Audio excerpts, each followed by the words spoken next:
While Asmo, Wolfgang, Denier, and Nara face off against the forces of evil and corruption that might lie within the Kench Manor at Silver Rock, up north, an investigative mercantile force has been put together to investigate what happened to the city of Iceforge. As the city went dark and its populace seemed to have vanished, a event like this had not been seen in the northern landscape since the brutal massacre of the city of Bordeaux. Salem Bosk, a adventurer who once helped Denier in the in the town of Frosthelm, along with Samar, a a student of the College of Iceforge, and a ghost investigator going by the name of Marge, were enlisted by Ichabod Blackthorn, the commander of the forces at Steamy Springs and heir to the dukedom of Iceforge.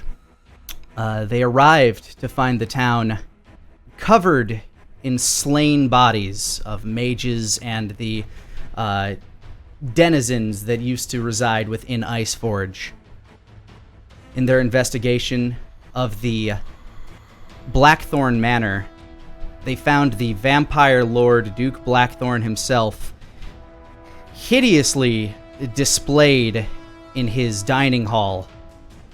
His head removed from his body hung upside down, his arms and legs bent, broken, and flayed to resemble that of a corrupted tree, and his head placed in a split in his abdomen in a horrific scene which left Ichabod, his younger vampiric brother, basically in shock. As the investigation went on, they began to realize that they were not alone in this city, as an unseen force permeated the ether and seemed to stalk them from place to place.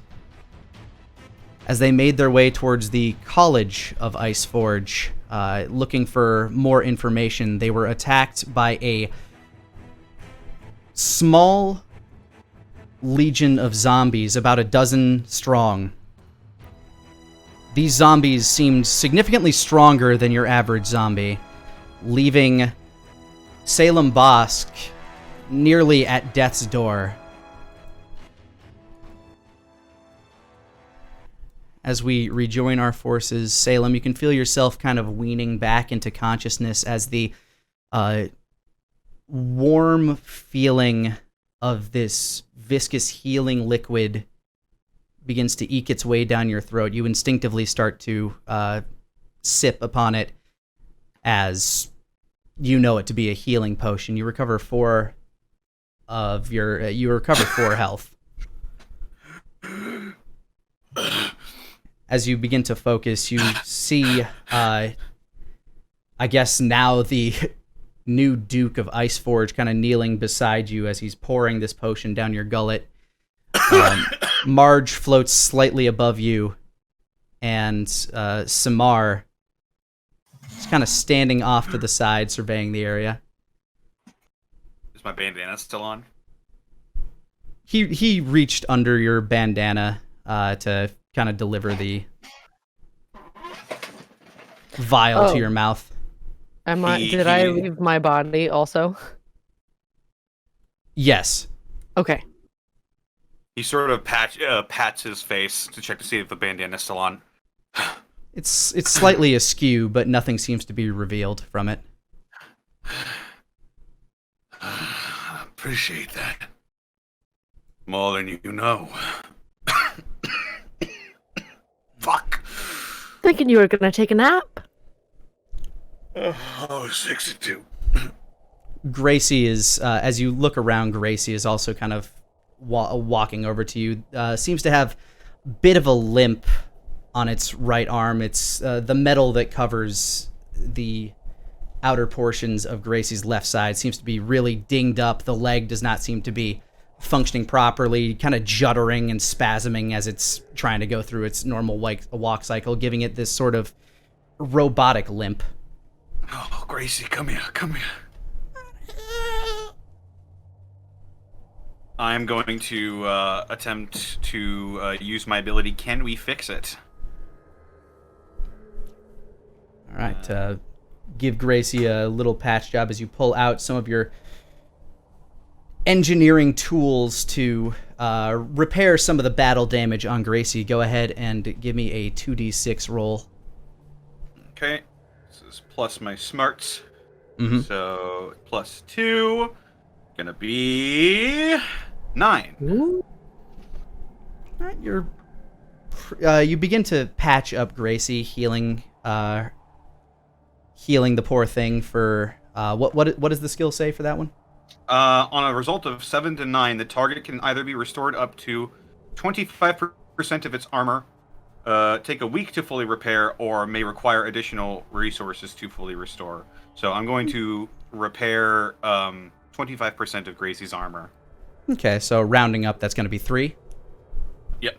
Gracie recovers 3 of her armor as you remove some of the damaged bolts, take off some of the plating that had been damaged, and having thought ahead about this, kind of replacing what parts you can. Some of the gears clearly need to be reshorn and refixed, but the leg seems to be moving a lot better now. Gracie's still slightly worse for wear, but is now fully operational. Oh, there we go. Okay. Just give her a little pat. These lands, the corruption that spreads through them, I am deeply concerned. I take it those weren't the normal stock zombies that are usually out and about in the north, so I've heard. No. Normally their masters would be nearby, controlling them almost as if by a tether. These seem to operate on their own, almost as if sprung by a trap. Trap, huh?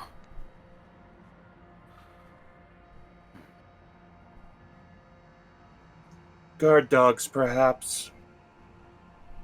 Yes.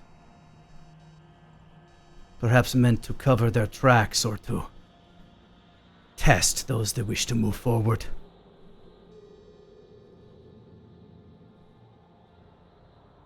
Maybe keep prying eyes out of whatever they're doing here.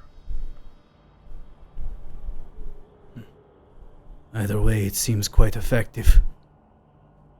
Were we less prepared, I fear we may have joined them. No kidding. Either way, what answers we seek no doubt lie in the headmaster's quarters. At Right. the college. This headmaster. I haven't really had much time to think, but has anyone seen this headmaster? Not since his disappearance some time ago.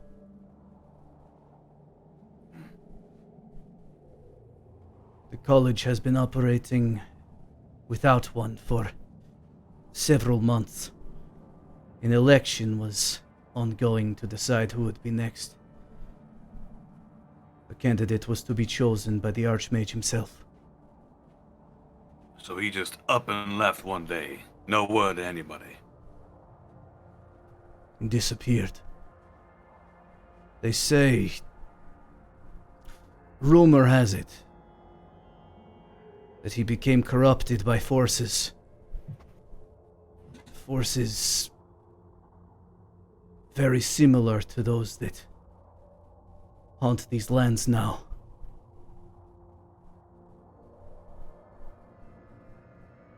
Rumor has it he's dead. Vanquished. But nobody knows for sure.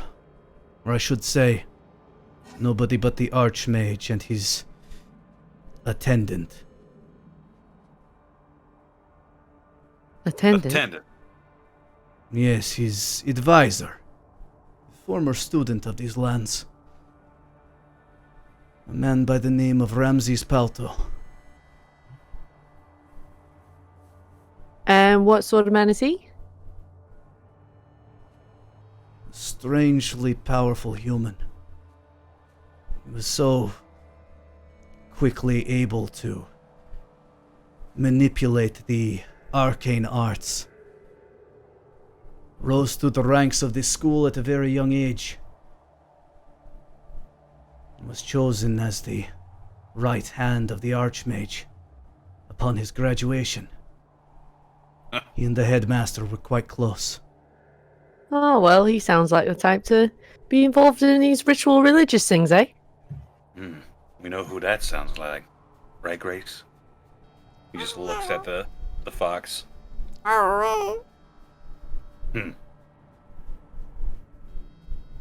This Ramses Palto sounds like a prodigy. So it is believed. He's currently stationed down in the south. An emissary of sorts.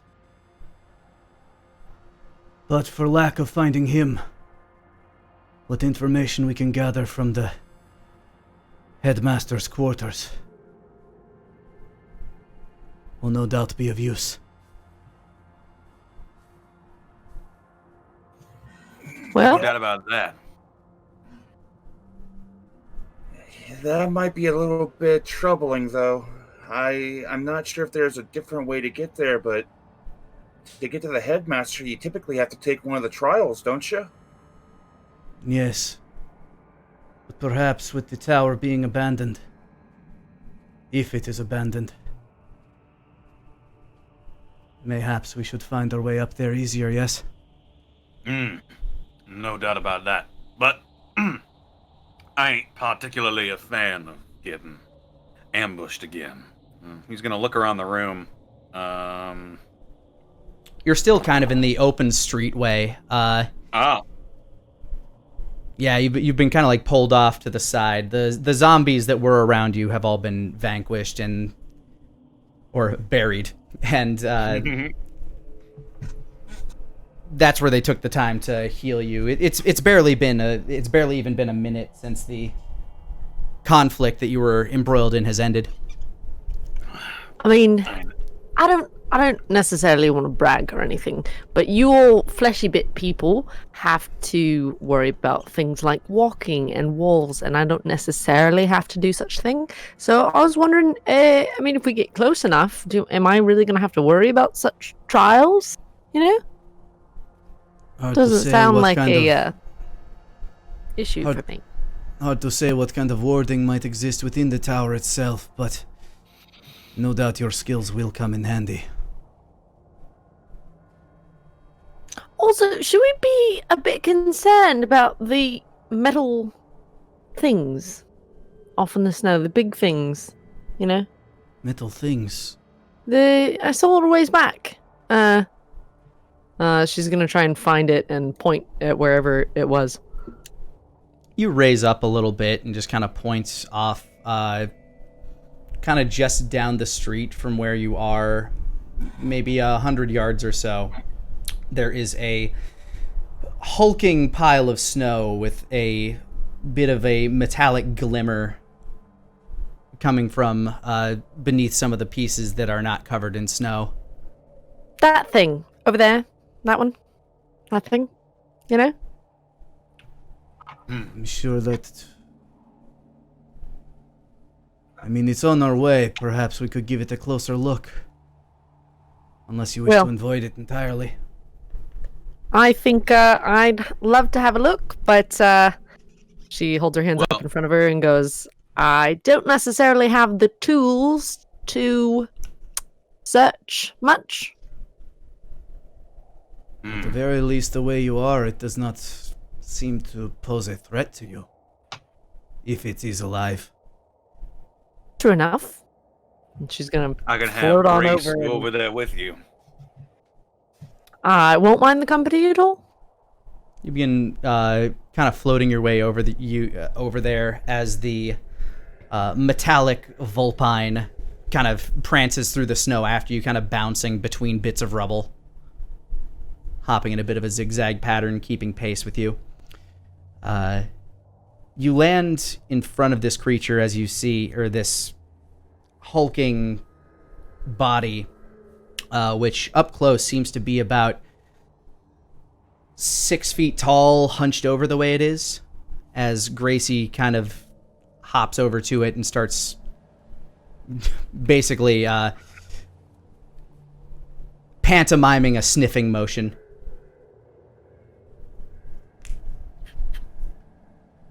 They smell. Gracie just kind of looks up at you, cocks its head back and forth, does a little fox hop. Looks like it. Kind of like bounces into it as you can hear this metallic clang as the vibration starts to shake off some of the snow. Beneath you see what appears to be another mechanical creation, almost a statue with kind of jointed limbs. It looks to be almost in the shape of a dwarf, if like in terms of how stocky it is, and it looks like it's kind of hunched over as if just kind of at rest, almost in a slightly fetal position, with these knee joints kind of up to its chest and its arms resting over the knees.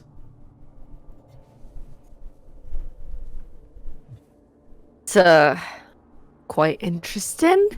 And she's gonna try and pop her head inside to see if she can see anything on the inside of it. Sure. As you pop your head inside, it is definitely dark, but giving off your ethereal glow, you can kind of make out what appears to be a series of very large clockwork cogs that make up most of this thing's interior. As you give it a thorough scan, go ahead and give me a roll plus smarts to just kind of like examine this thing's mechanics. Okay. It'd be a 7. You're not entirely sure how this thing operates, per se. It's not something that you were super keen on or interested in life. This is something more akin to what like gnomes might work on. You were more of the dexterous sort in life, less so the crafty type. But as you glance over it, one piece you find kind of more interesting than anything else. There's a hollow bit somewhere beneath a 3-inch thick metal slab in its chest that appears fairly empty.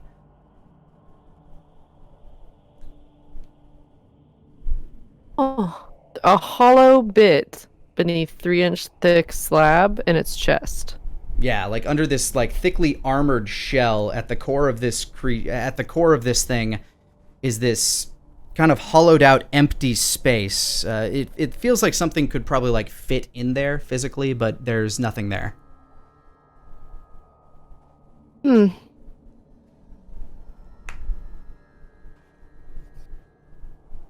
Well, there's that something then.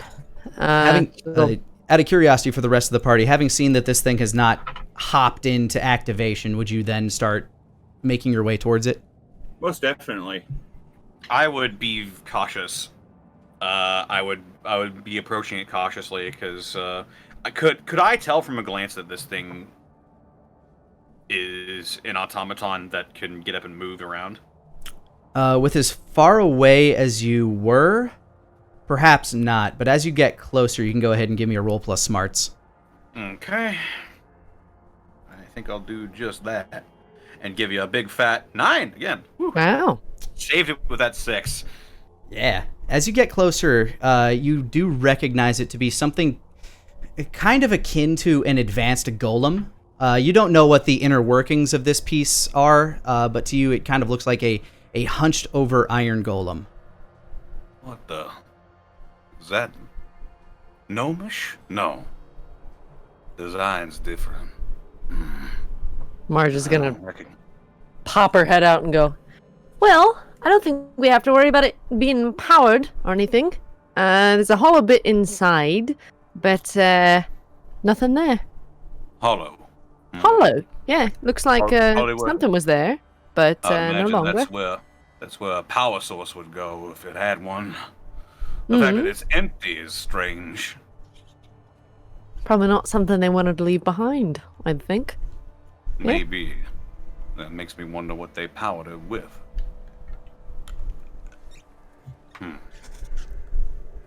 Yeah, you've effectively made it to the hulking golem. At your approach, it does not seem to move. Doesn't seem to recognize you by proximity. Just seems to sit there slowly collecting snow from the sky.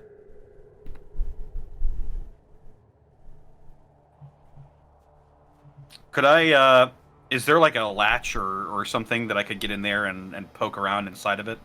Go ahead and give me a roll plus smarts to tinker around with it. Woo! That's gonna be another 9. Oh my god. 9. Sure enough, with enough looking around at the seams, it takes you probably about 5 minutes to really get in there.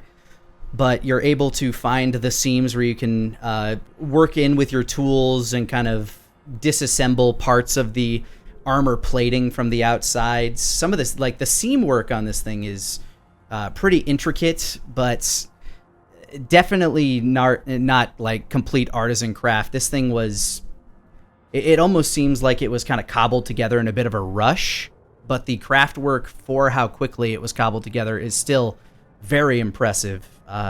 You would recognize it to be the work of gnomish hands. But as you pop it open, you're able to kind of shimmy open the chest plate a little bit, kind of get the arms and legs a little bit more separation so that you can get a good look in there. As you pop off its thick armored chest plate. I was wrong. It is gnomish in design, but it's pretty slapdash. Explains why I couldn't tell earlier. If they had a little bit more time, this would probably be a bit more recognizable, a bit more refined, but no, this is definitely gnomish. I can tell. So what runs it then? That little hollow bit there. As you look inside, you definitely see where you might empower some form of construct or automaton. The core seems to be missing a what looks to be like would fit normally like some sort of magic crystal or some sort of reliquary. Probably some sort of magical stone or a crystal or something. It had to be pretty hefty to power something like this, though. What is Gracie? What's powering Gracie right now? Same thing? Something similar, yes. Definitely smaller than what it takes to power this thing. Or, at the very least, less powerful than it would take to power something like this. Gracie is powered by a crystal that you've basically infused a lot of your personal ether into to give you that bond. Wait. You said Phelan looks up and looks over at the ghost next to him. Looks at Marge. Yeah. Looks back down at the automaton. I Looks feel back like at Marge. you have a thought, and you could share it with me. I may be a ghost, but I'm not a mind reader. Now, I don't know what sort of energy ghosts are made of or utilize. Obviously, you're incorporeal, but from what little I gathered, you can sort of hijack things. Tis a skill of mine. Sort of clangs on it a little bit with its knuckle. Why don't you give it a try whirl. to hijack this thing? I should. I shouldn't mind a new body. Just for a bit. Better than the rotting ones I was in a second ago. It is pretty hefty. If you get damaged, I can probably repair it. I am very familiar with gnomish technology, so this could. Is there weapons inside of it at all? Does it look like it's a defense sort of construct? As far as you can tell, from your tinkering around with this creature, it does not seem to have any onboard, like, built-in weapons. You can go ahead and give me a roll plus strange if you wish to know what kind of magics are attached to it. Certainly. I would love to do that. And before it's another nope, it's a 13! Whoa! Right on. As you study this thing, there are a few things that catch your eye. First of all, the kind of enchantments that went into this thing.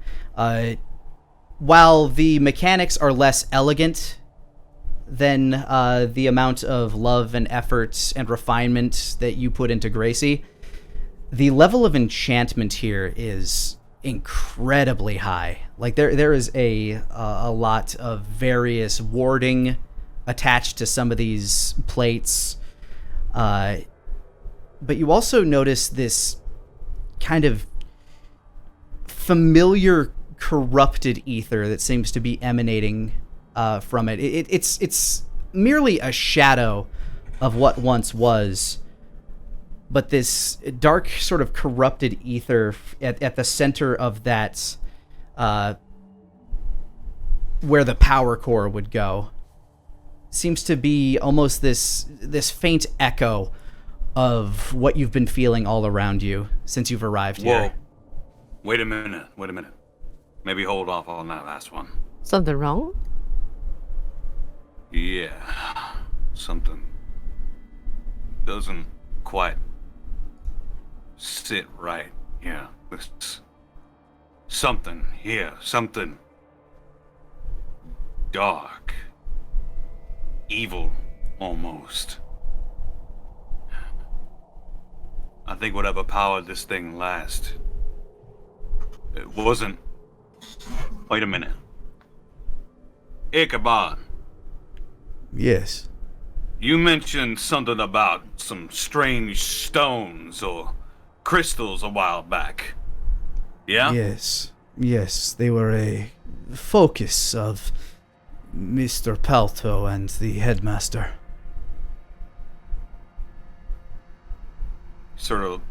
His eyes sort of dart back and forth a little bit, like he's thinking about something.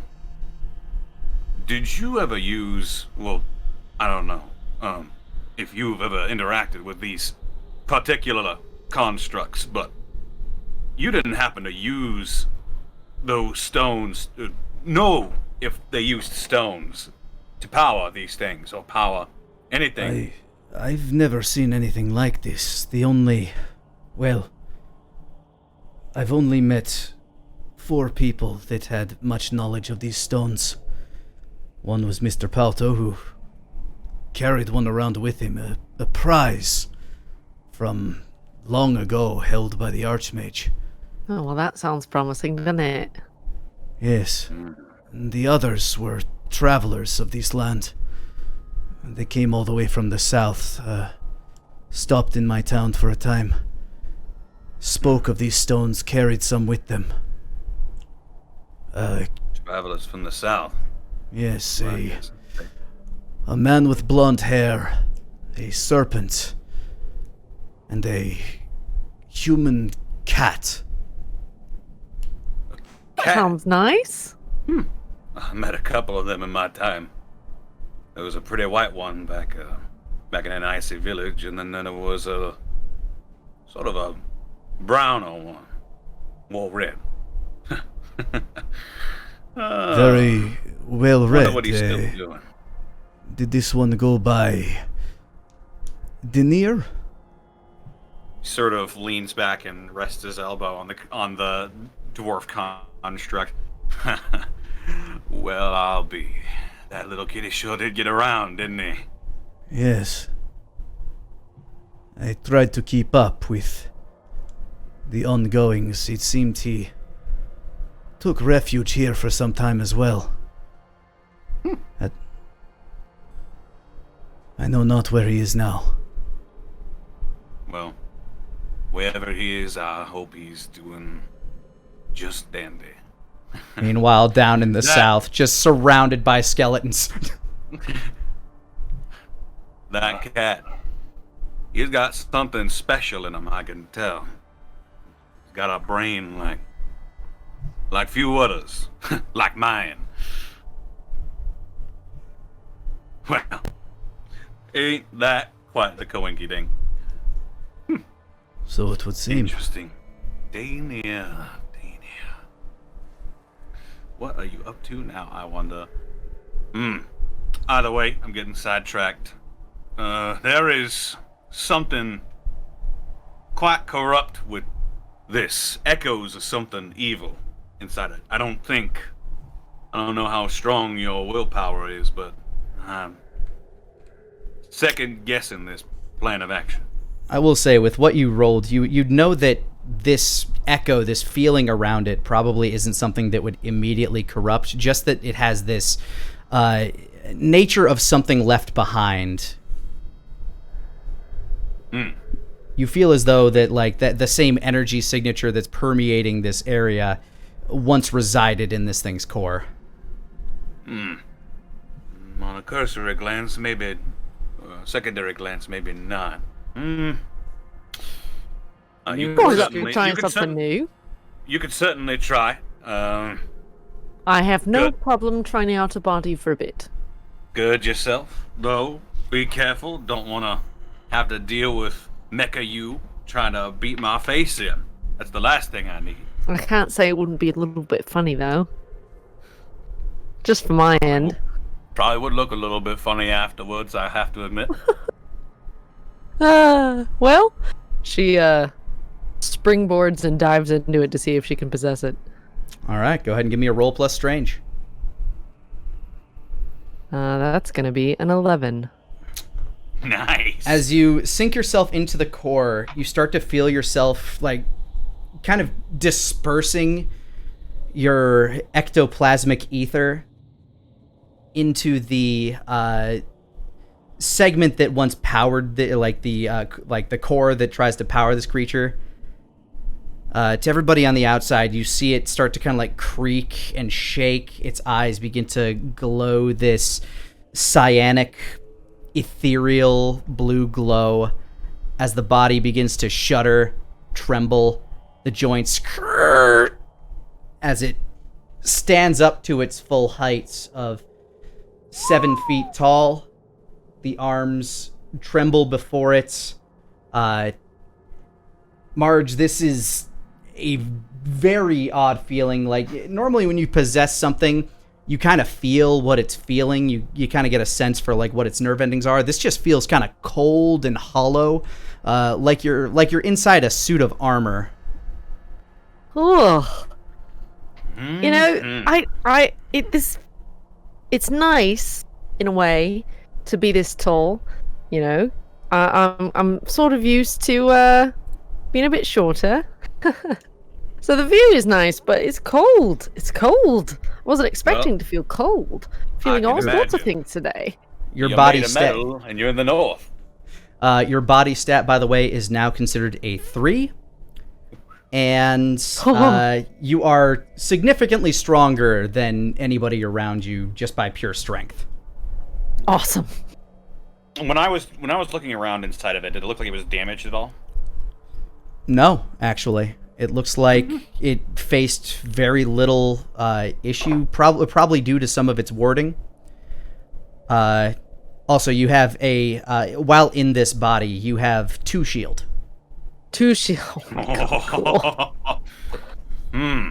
She's gonna, like, kind of flex her fingers a little bit and look around, and she'll start, like, kicking her feet out and being like, "This is the longest my legs have ever been." Huh. Yeah, the fingers themselves are kind of in this almost Teenage Mutant Ninja Turtle-like pattern where they have, like, the 2 larger fingers and then the opposable thumb. Mm-hmm. So you just kind of crank, crank, crank, crank. Another thing I noticed, which sort of adds to a theory of mine, is that there's no damage, like, whatsoever. Not even from the weather. That can only mean that whoever disabled this giant mechanical dwarf was knew what they were doing and wasn't a threat. Wasn't registered as a threat anyway to this thing.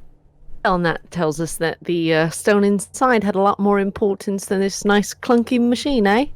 And you say that this man, the Archmage's right-hand man, this Ramses Palto, he had a particular interest in these stones. He studied them for a time at the college, as I am aware, at least according to my brother. His research yielded interesting results. And he's in the south? Last I checked, yes, he is an emissary to Dragon's Rest, to the royal family down there. Do you know of these findings that he made? I can't say I'm the studious sort, no. Well, all right. I always focused more on the military. My brother was more studious. That's fair enough.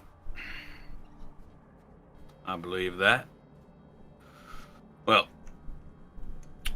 I think we should try to make our way into the college. Don't you agree? Maybe we could try to find some things there. I'd say it's about time. And Marge is making this fucking massive snowball that she picks up and launches toward the school just to see how far she can throw it. Go ahead and give a roll plus body.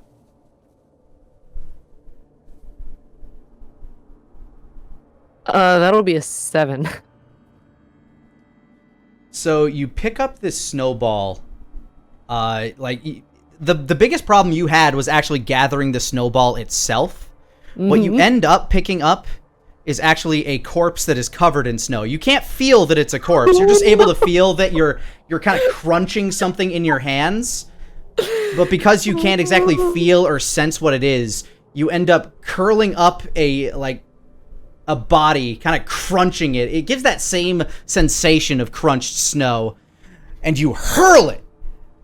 And as you do, you see a body leave your hands that travels way down the street. Like, you're talking like probably 50 yards, and kind of bam, cracks into the wall by the gate that leads into the quad or the campus of Iceforge, and you just see it kind of explode. Oh, ginger snaps! I did. Just. We should go. Yeah, we should go. Sorry. Salem cringes, but no one can tell. I gotta give you credit. That's a new one. And Samar walks towards the college. All right, Samar, you're more familiar with this area than pretty much anybody else here, even including Ichabod, who has traveled to and through Iceforge, probably a couple of times yearly in his long life. On his way to Mitternacht and back. But you spent years and years and years studying here. Mm-hmm. As you enter under the gates, under the large elven symbol for the letter I that's emblazoned on the gates leading into the Iceforge campus, it just feels so strange. You look around, the area is completely empty, but at the same time it seems to kind of crackle with this bustling energy, almost as if you're still surrounded by the people that you went to school here with. It's a strange feeling. It's kind of odd. The campus is so empty, but it's almost like I can feel everybody still here. When he says that, the rest of you can sort of feel it as well, almost as though you're surrounded by people. The bustling students and faculty moving to and from their classes, the energy of people studying and testing new spells out in the quad. It's odd. not quite sure how I feel about that. She's gonna look around and try and see if there are ghosts that are emanating the energy. Go ahead and give me a roll plus strange as you're trying to use your special eyes to view into the ether. 11. As you look around, trying to see through the magical crackling ether of the arcane forces that surround this school, you begin to see these wisps, these shadows of people, these same people that you kind of feel around you, each kind of moving almost as if in kind of like a faded outline, like if you were to do a pen and ink brush stroke of what a person looks like.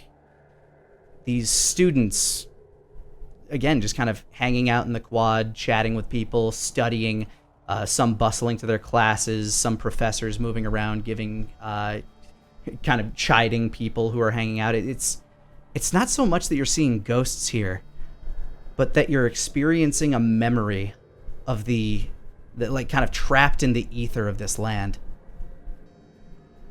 Samar? It's because you're feeling it because it's here, but it's not. As Marge focuses more and more on this, they begin to ripple to life for everybody else. You all begin to see these sketched out looking students and faculty just kind of moving about their day, when a sort of distortion, almost a ripple in the ether, echoes across them. Everything starts to move slower and slower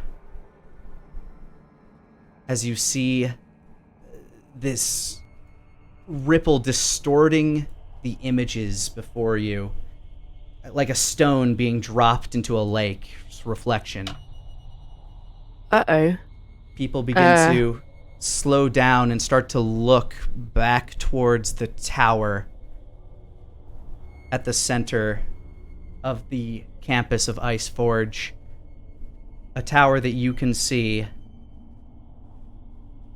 kind of standing like a tall, dark obelisk, darker than a lot of the buildings around it. These lightning-like forks crackling down the side of the building. The stone scarred, marred by some powerful magic as the image around you freezes. Oh.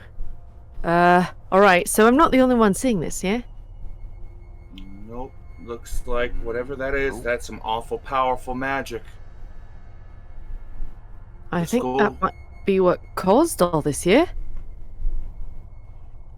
Certainly a strong enough memory was left behind. Where these students are standing in your vision, almost all of them, beneath them where they are frozen, a lump sits in the snow. Oh. So this was the final moment then, yeah. Yeah. I have a Crazy. feeling we should be moving a little faster. Something tells me we need to figure this out before it figures us out. You know what I mean? Possibly. Gracie, check one of those lumps, and if it starts moving, tear its throat out. Gracie gives like a little hop and starts to wander off to check one of the nearest lumps. Go ahead and give a roll plus smart as Gracie follows your instructions. Gracie rolls a 7.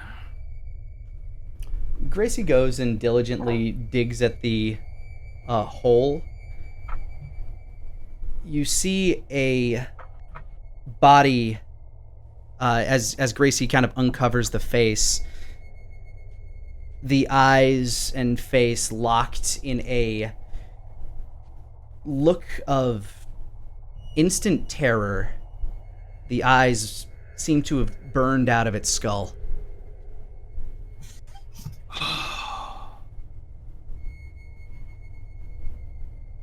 And how fresh does the corpse look? With how cold the area is and how well preserved, your best guess is that this probably happened maybe a few days ago. They're still fresh. Whatever happened to them, it happened all at once. More so as Their you're eyes right out of their skulls. examining the area, go ahead and give me a roll plus wits to Plus wits. All that's of us? different. just Salem. Okay. Here I go. 6. Nothing else seems to jump out at you. Just that these students all appeared to have died very quickly.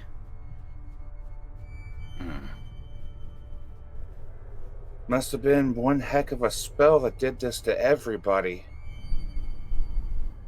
Marge is gonna go up and examine another one of the lumps, since if she's gone to a lot of these ritual killing things, and this might be connected, she'll potentially know to look for like more clues. Okay. This would be roll plus wits as well to kind of get a read of the land here. Okay. 7. This doesn't seem like necessarily the work of this cult that you had been hunting. This is way too widespread. They'd almost always just attack maybe 1 or 2 people in a secluded area, leave the body scarred in some fashion maybe, just kind of like leave a mark behind as to like that they've been there.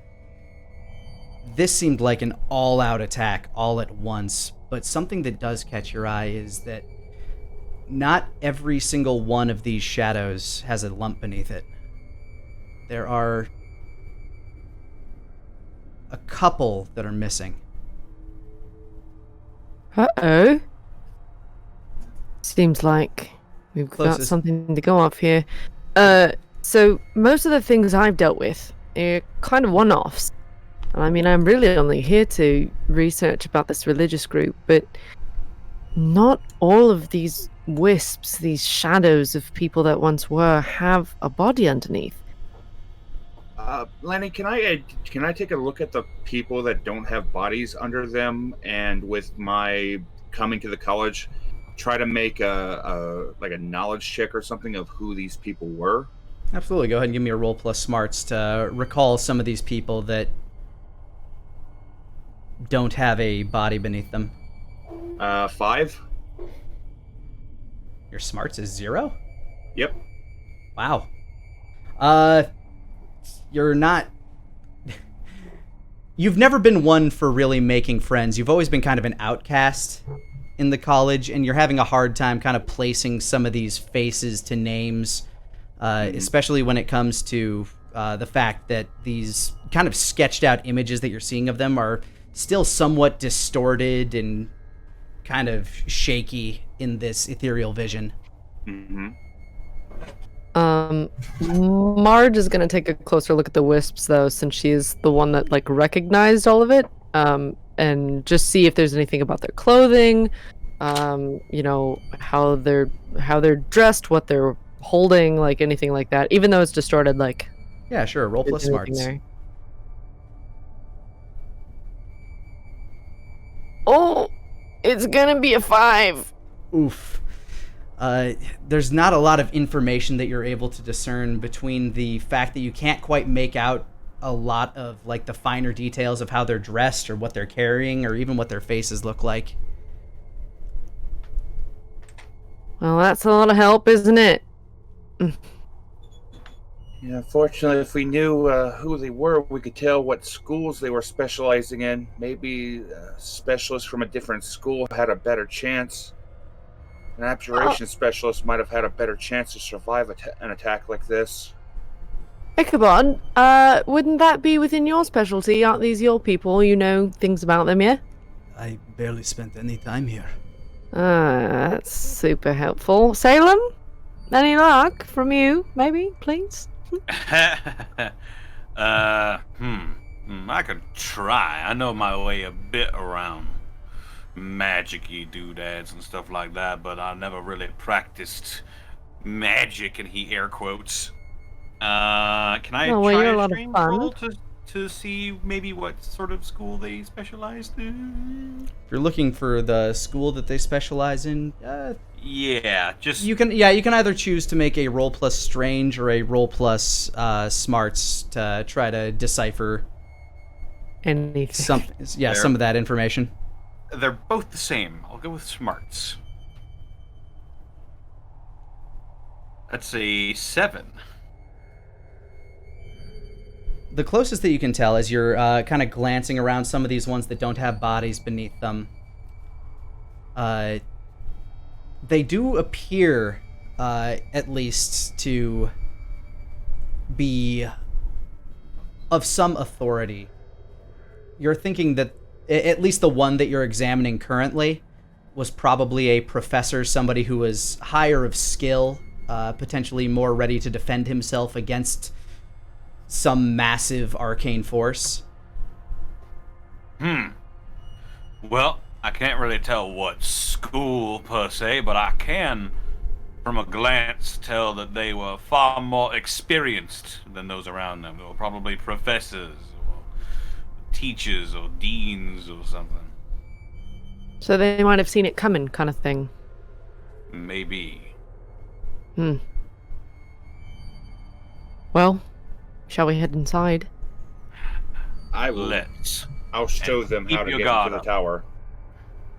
Yeah, you make your way towards the tower, and quite easily, being a student that used to go there, you're able to get the door open with pretty little effort. You know the method, but this tower, it seems damaged in some way.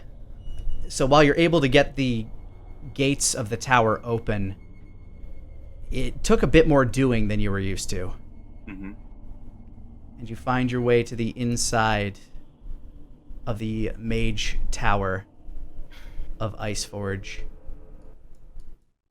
And here's where we're going to take a quick break.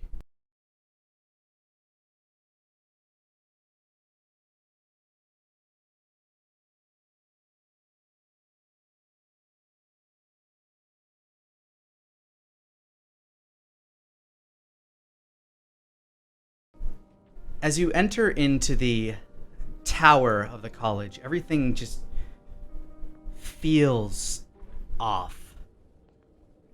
This area that is like alive with arcane energy just sends shivers down those of you who still have spines. Thank you. You're welcome. I'm trying to be inclusive. Mm-hmm. But for you, it's just kind of like this feeling kind of radiates through you, as if you're standing in front of kind of like sitting at the beach with no suntan lotion on, just like this. Feel like this ebbing feeling of heat, just kind of like running through your core.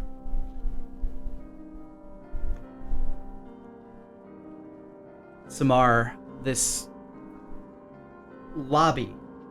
The grand foyer of the college's tower, usually alive with attendants running to and from, books floating back and forth, even pieces of armor just kind of randomly patrolling here and there to make sure students are behaving, lies completely barren and empty.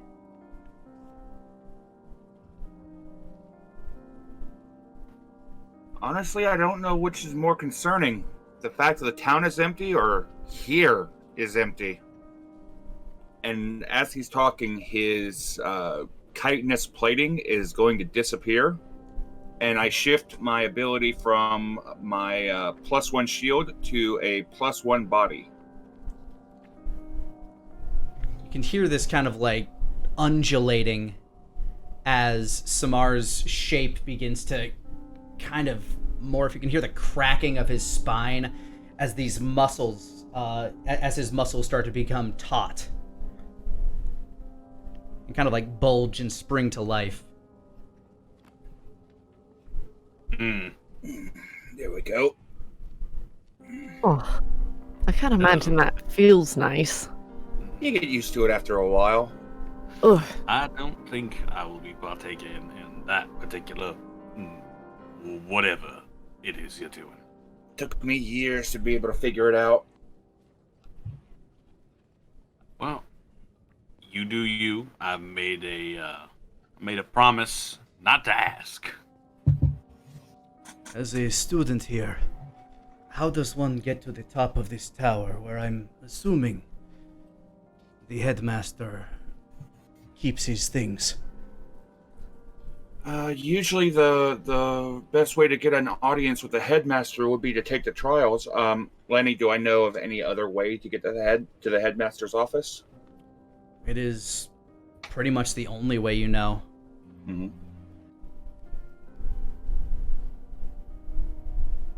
There's usually 3 trials: trial of body, trial of mind, and trial of spirit. I'm assuming these aren't standard lay down a piece of paper and fill out a questionnaire type of trials. I imagine of a more magical nature. Simar nods slowly. Would the magic still even be intact? Everyone here is dead, at least so far as we've seen. That is my concern. I would like to head over towards the desk where the receptionists, where the attendants usually are, and I would like to look through it to see if there's any way to access the headmaster's office through there, like some kind of a item or some kind of a button or what have you. Go ahead and give me a roll plus strange as you're glancing around this area. You've never taken your final exam. 6. Unfortunately, nothing's really popping out to you as being a particular portal or any sort of like device that might open up a doorway of sorts. Everything just like you've never been on this side of the desk and you've never taken the test previously, so you're unfamiliar. As far as I've always seen, you would talk to the attendants and they would make the portal for you to go into the room. I've never taken the test myself. So I mean, we need to get there via portal then. Couldn't That you complicates just things. point me in the direction of where you think it might be? I feel like this big body thing I've got going on could probably smash through a wall or something. He points up. How far up is the ceiling? On this floor, it's kind of a domed ceiling that's about 30 feet high at its apex and about 10 feet at the lowest pillar. There's a chandelier that hangs at the center about 15 feet in the air. That is inconvenient. Well, there are a number of floors that we can go through. We could try to go up the tower and see if there's a way to access the headmaster's quarters that way. I mean, if we need to, I can probably transmute the floor to give us a doorway up to the ceiling at certain points if the magic of the school won't stop me. I was about to say, maybe using rudimentary magic to gain access to the headmaster of a magic college's room, office. Probably not the best ideas. Probably warded, maybe. It could be that the thing that caused all this issue, though, could have, knocked out the wards. I have seen that the school has been damaged. It took me quite a bit to get into the gates, and normally the gates allow me right in, so whatever defenses are in the tower, they might be weakened due to the damage that they've taken. Possibly. That also means they're unstable. Potentially. I mean, I could always float off and see. I know that some things have magical barriers for wards, for ghosts, I mean. So, if I can't get through a wall, then we know they work. Right? If If the professors weren't killed, that means that they might still be around. They might be able to get access to the headmaster's office if they're still in the school somewhere. Requires a trial to get into. The headmaster's office would probably be the perfect place to hide. Shall I take a venture then, or shall we do this the corporeal way? Well, ways I see it, you have the least to lose. Sorry, honey. No offense taken.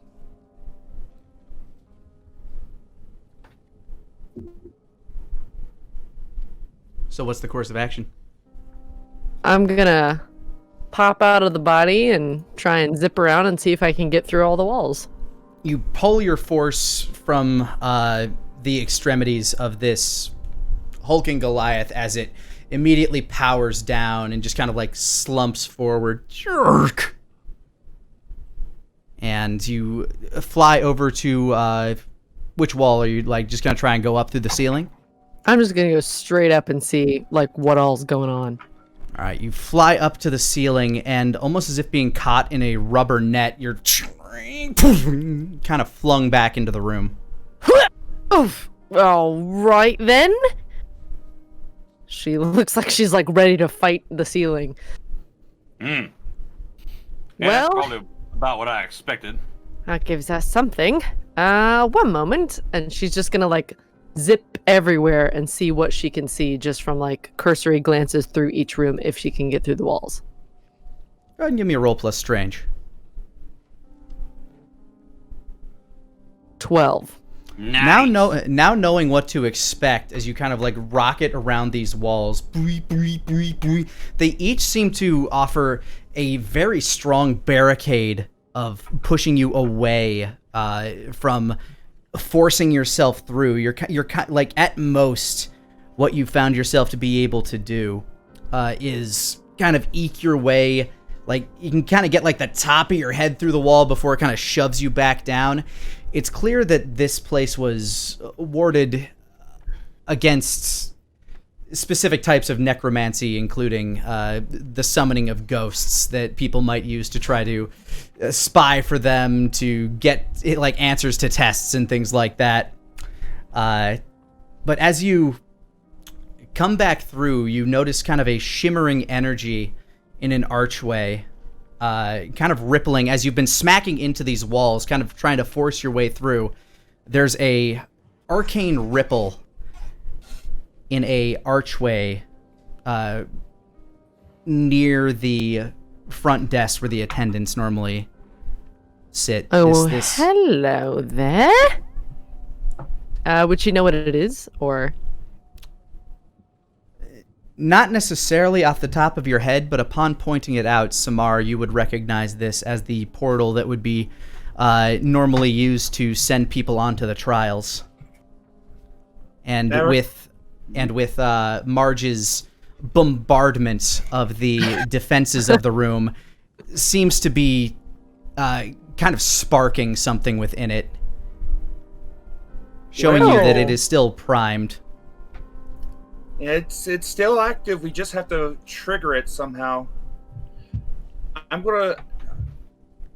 Samar takes a moment and he walks up to the portal.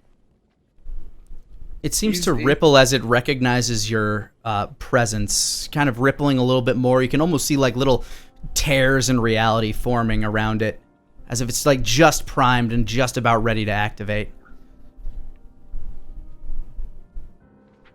Will that be enough then? Think we can make it through? I think I have to be the one to open it. On your own? I am the student. I am a student here. You know, I do think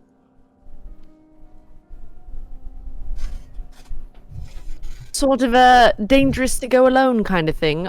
I wonder if I went with you. Well, I was expecting for all of you to go with me. I would try to open the gateway, but I'm not going in there by myself. Yeah. All right. Sorry, just had a bit of a concern that you're going to try and off it on your own.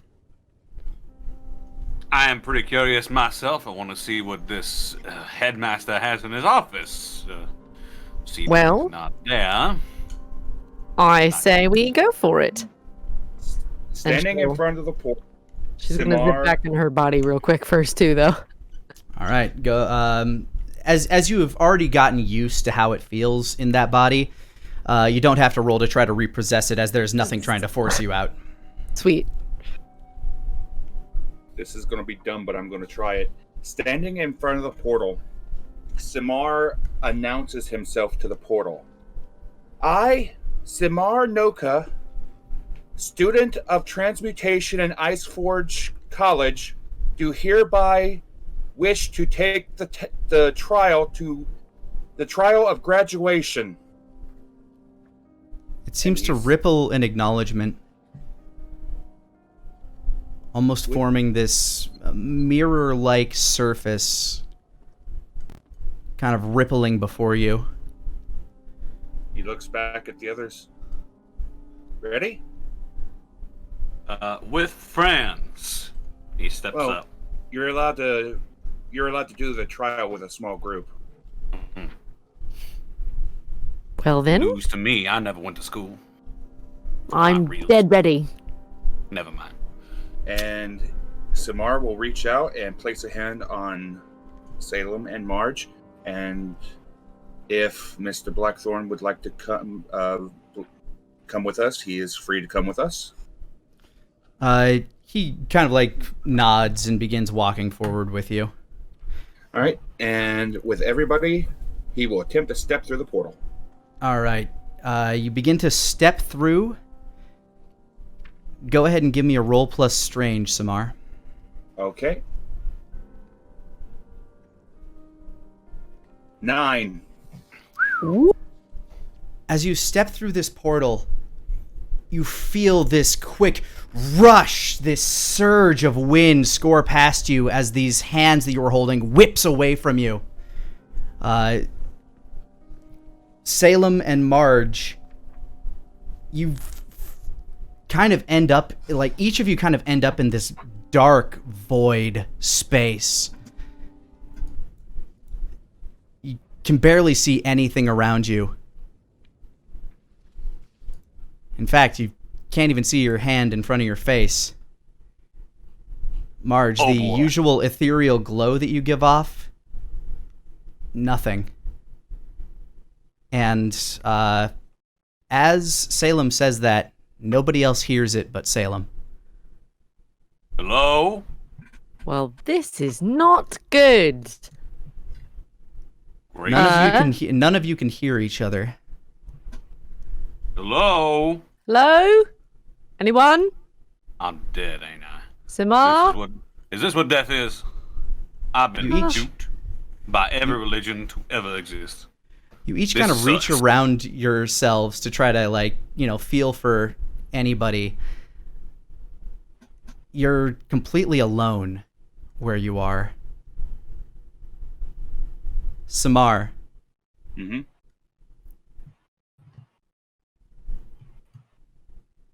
welcome to your trial, Samar. What is it you desire?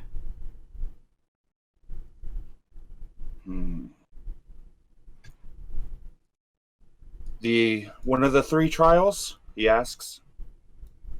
What is it you desire? I desire to reach the headmaster's office. There is no headmaster anymore. That is false. What is it you desire?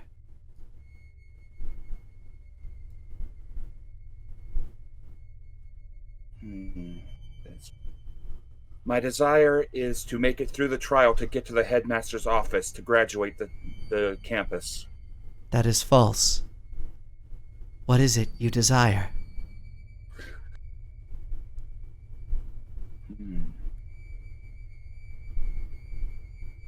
I desire the trial of spirit. That is false. You see an image floating before you. An image of a man. slightly familiar. Oddly familiar. What is it you desire? Is it who I once was? It was one of the faces you wore.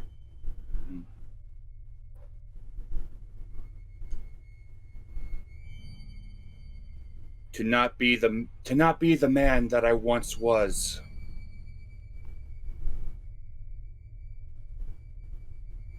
That To is learn. truth. Another image pops up, kind of at an angle to the first one. Another face you wore. They all stand in the same position as they line up one after the other, these images that start to encircle you. You start to realize these aren't just images, these are mirrors reflecting your current stance. All faces that you once wore. What is your truest desire?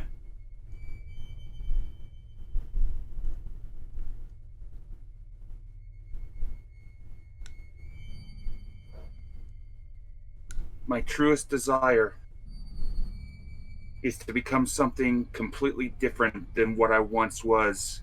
That the man that I once was ceases to exist.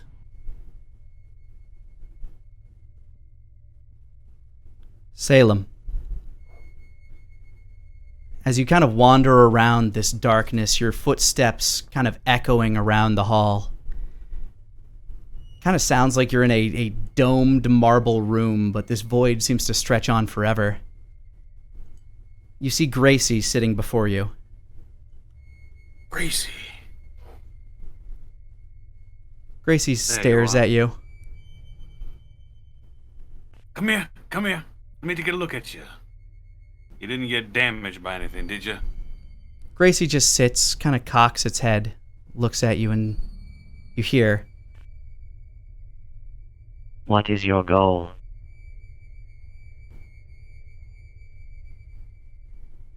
What? the eyes pulsate as the voice emanates from within. Why do you run? Why do you hunt? Why?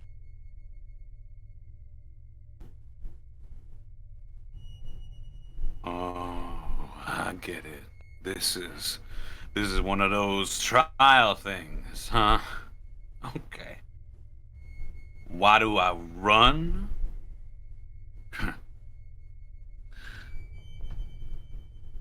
I run for myself.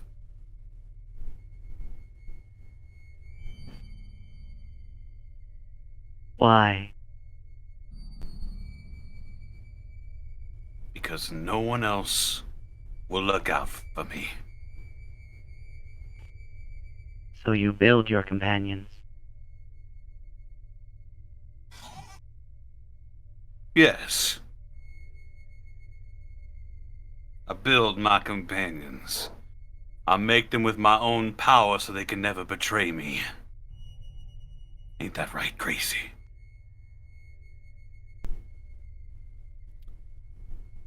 Gracie just cocks her head once more. Cocks it back. What is your goal?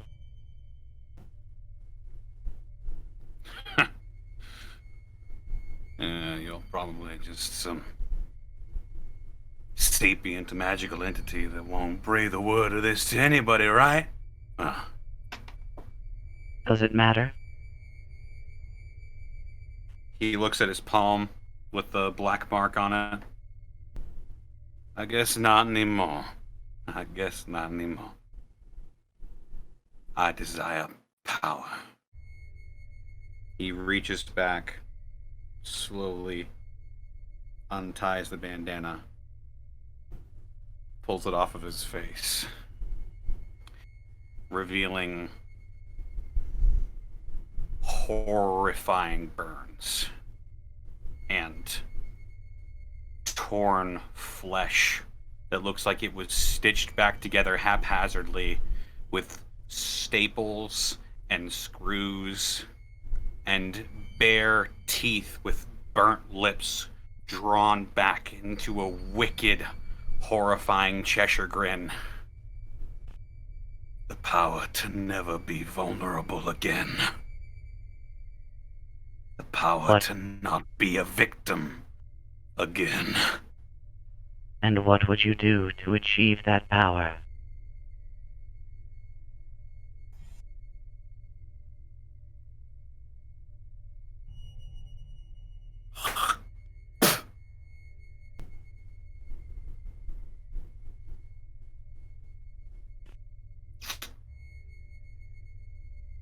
Well,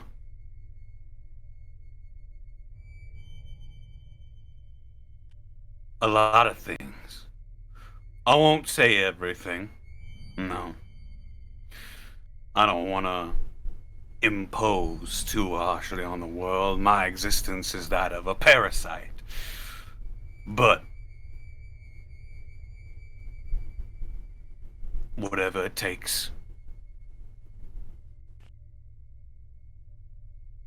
Move forward, Salem boss. Your true trial awaits you. Ties the bandana up again, covers his mangled stump of a nose, and he walks forward. Gracie's takes back on her normal demeanor as she kind of does a little hop and like kind of tippy tappies back over to your side as behind Gracie a luminous portal opens up. Now, don't you go getting hijacked like that again. Kind of hops and climbs up onto your shoulder. These egghead pencil pushers really knew what they were doing, huh? Oh, they better have something good in here. Wasting my time. All right, let's get going, girl. And he walks forward. As you walk into the portal. Marge. Mm-hmm. You spent some time kind of wandering around this area. Your heavy footfalls clamming into the ground. There appears to be nothing around you. You haven't even found a wall yet. This room is definitely bigger than the one that you found yourself in downstairs. But as the echoing clanks kind of shudder and tremble around you, they start to become reminiscent of smaller footfalls as you walk. The cold shell around you, you begin to feel a sensation that you haven't felt in a very long time. As you feel yourself, like, as you kind of like clench your fists in frustration, you realize that you have hands.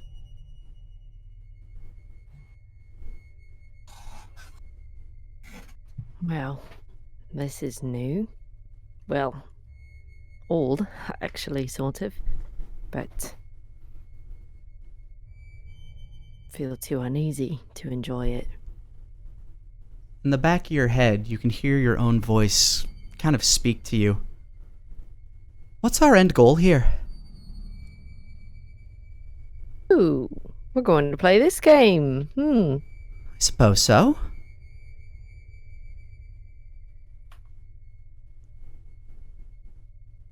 I want to know why. Well, that's always the question, isn't it? But why what? Why was I killed? Why was it me? Why wouldn't it be? I hadn't done anything. I didn't even know about this group. But they cherry-picked. My sister, Marge. You do any sleuthing at all, and you become a target. What was so special about us, Maybe we threw ourselves in the way. That doesn't feel right. Perhaps.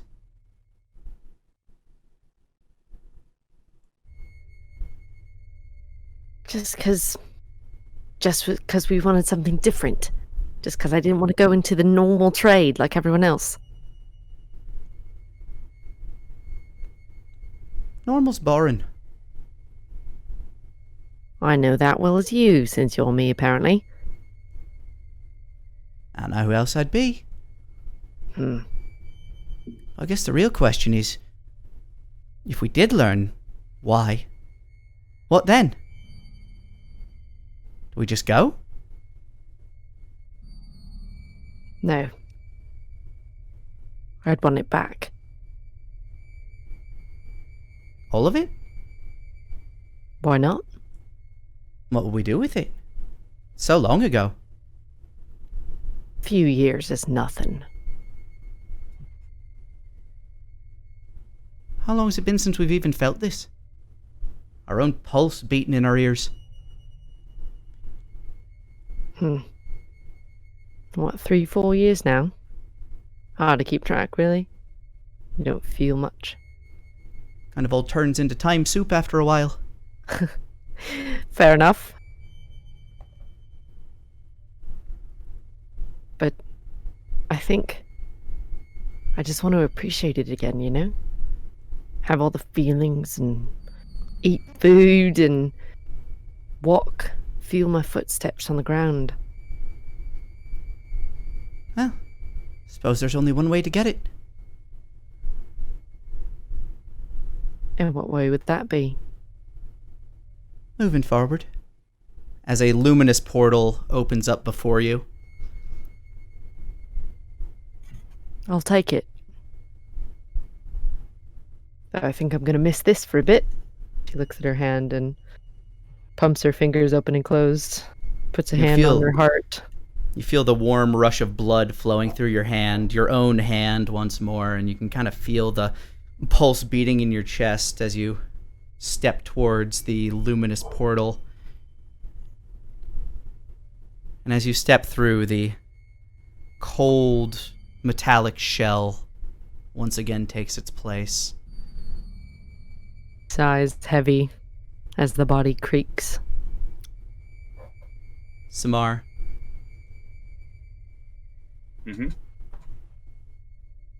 The mirrors around you, as you kind of like spin and look, they all look at you. Another one descends from the ceiling. This one, almost alien. This veiny, slate gray, almost worm-like husk of a humanoid. Blank, soulless eyes glistening, staring at you.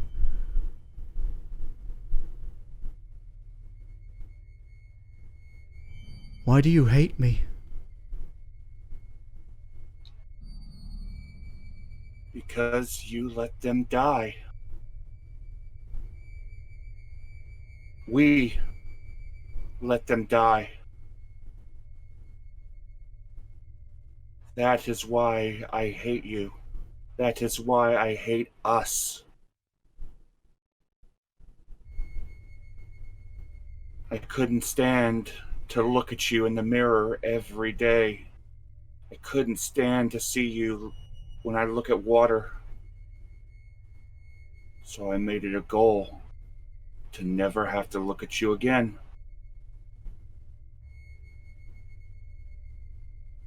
To fit in.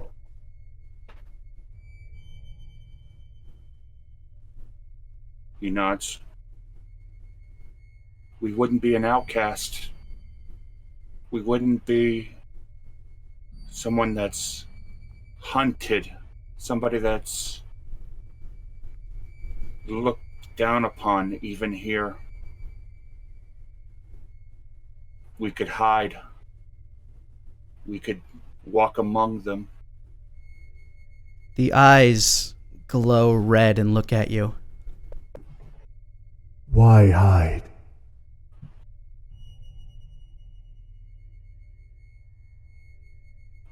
Because I don't want more death. I don't want more people to die because of me. I don't want people to die protecting me.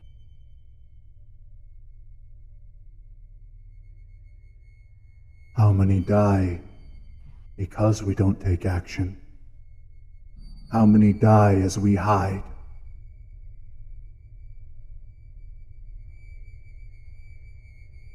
What is our end goal?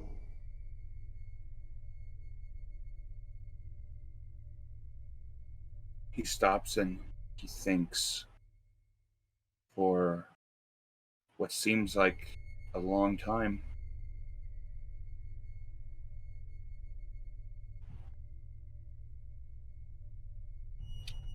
Our end goal is to find a way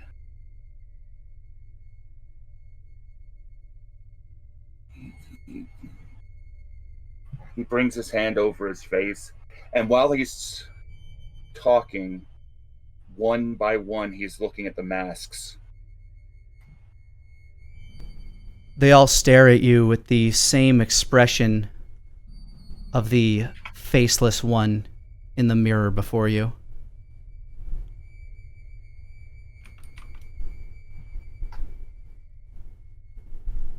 To find a way to stop the senseless killing. If I can perfect a way to hide, if I can perfect a way to protect myself, I can use it to help protect others. I can protect others so that others won't have to die.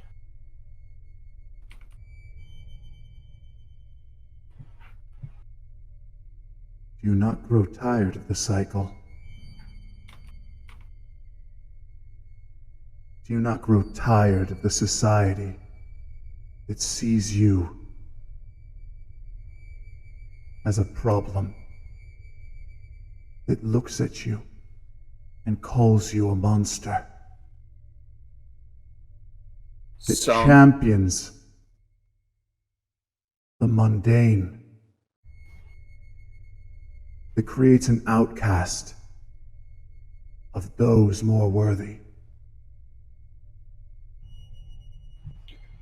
There are some that look this way, yes, but not everybody. There are still those that will stand and protect. There are still those that will still fight. It's just many here are misguided. Many here don't understand. And until they can learn to understand, we must protect ourselves. Even if it's hiding. The faceless creature leans towards the glass. Its fingers reach beyond the frame of the mirror. As its fingers cross the line, they become these black claws entrenched by thick, dark hair and red flesh. It begins pulling itself through the mirror. As it does, you see the humanoid face with insectoid, kind of fly-like eyes, and a mouth full of razor-sharp, shark-like teeth grinning at you, with slicked back, thick black hair atop its head. The body seems very humanoid. As its arms crawl its way out, you can see at the end of his elbows are very long, like almost a kind of sickle-like blade coming out of each elbow. Its midsection covered in this thick bear-like fur that covers its legs and all the way down to its cloven feet, or its Y-shaped, almost hawk-like feet in this kind of faunus-like fur pattern. Mm-hmm.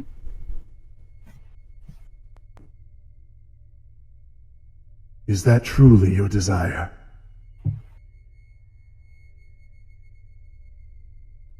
You are the cause of this massacre, aren't you? It waves its finger in front of your face. It waves one of its fingers in front of your face. No. I'm simply a part of what comes next. I am the first of the chosen.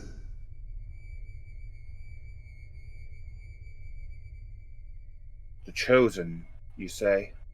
Yes. You're not unlike me.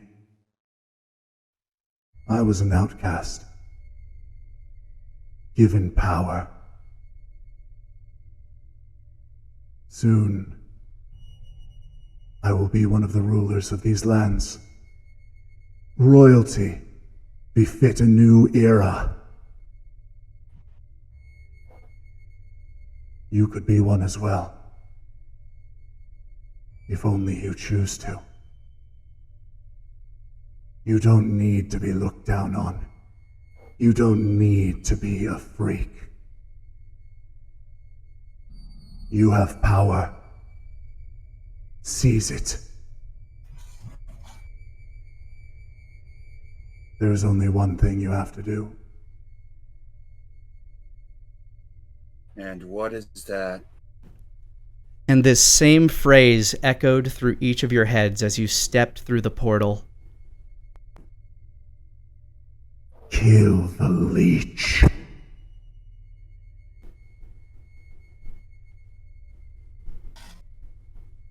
Kill the leech.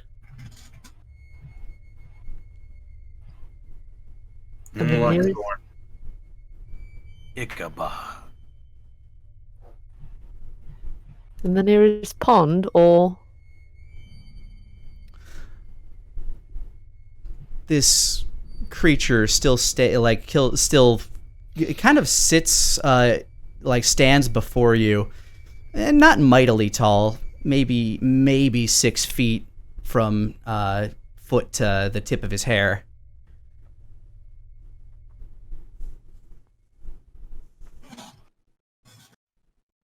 is this something all of us can see now, or No, this is just Samar. okay? The choice is yours. It says as the portal, as he kind of gestures behind him to the mirror it stepped out of, and a luminous portal takes its place. It makes no difference to me, truly. He nods. Your offer will be considered. And he walks through the portal. The creature grins this kind of serpent-like smile as you walk by it. On the other side of the portal, in tandem, stepping out of 3 separate luminous gates, the 3 of you finally meet up once again. You find yourself in the office of the headmaster, kind of rifling through shelves.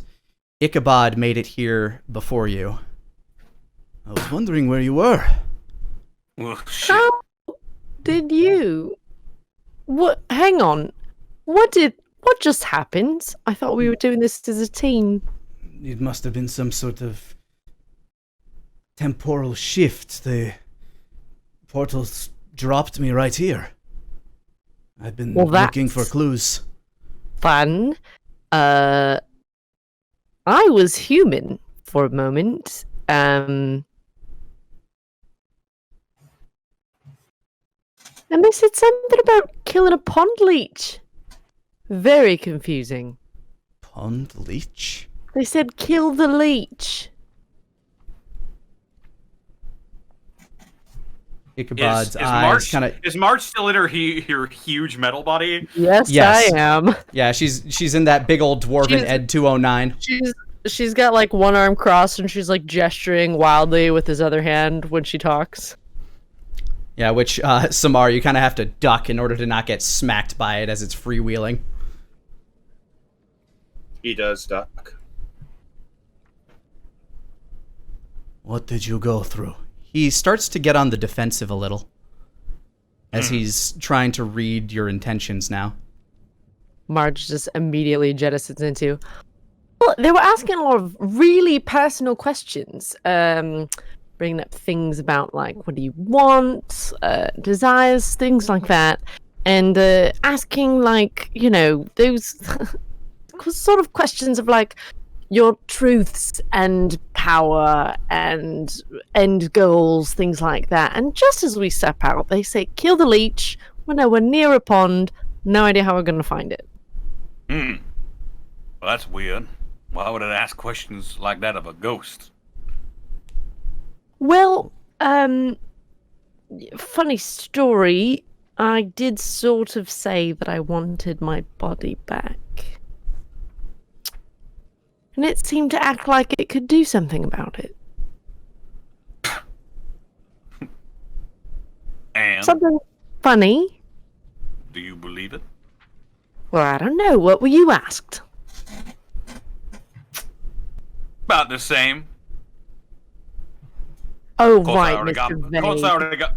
I already got my body. So. I have a feeling your answer was different than mine. And she's got her arms all Probably. crossed, being like a sassy robot. Are we gonna do a cursory glance? Is this the headmaster's office? Yes, it is. As far as you can tell, yes. Gonna start looking for stuff. Go ahead and Just any signs of like struggles or any magical artifacts, anything like that. go ahead and roll plus smarts. This place seems fairly picked through, but Here we go. 8. like I said, this place seems fairly picked through.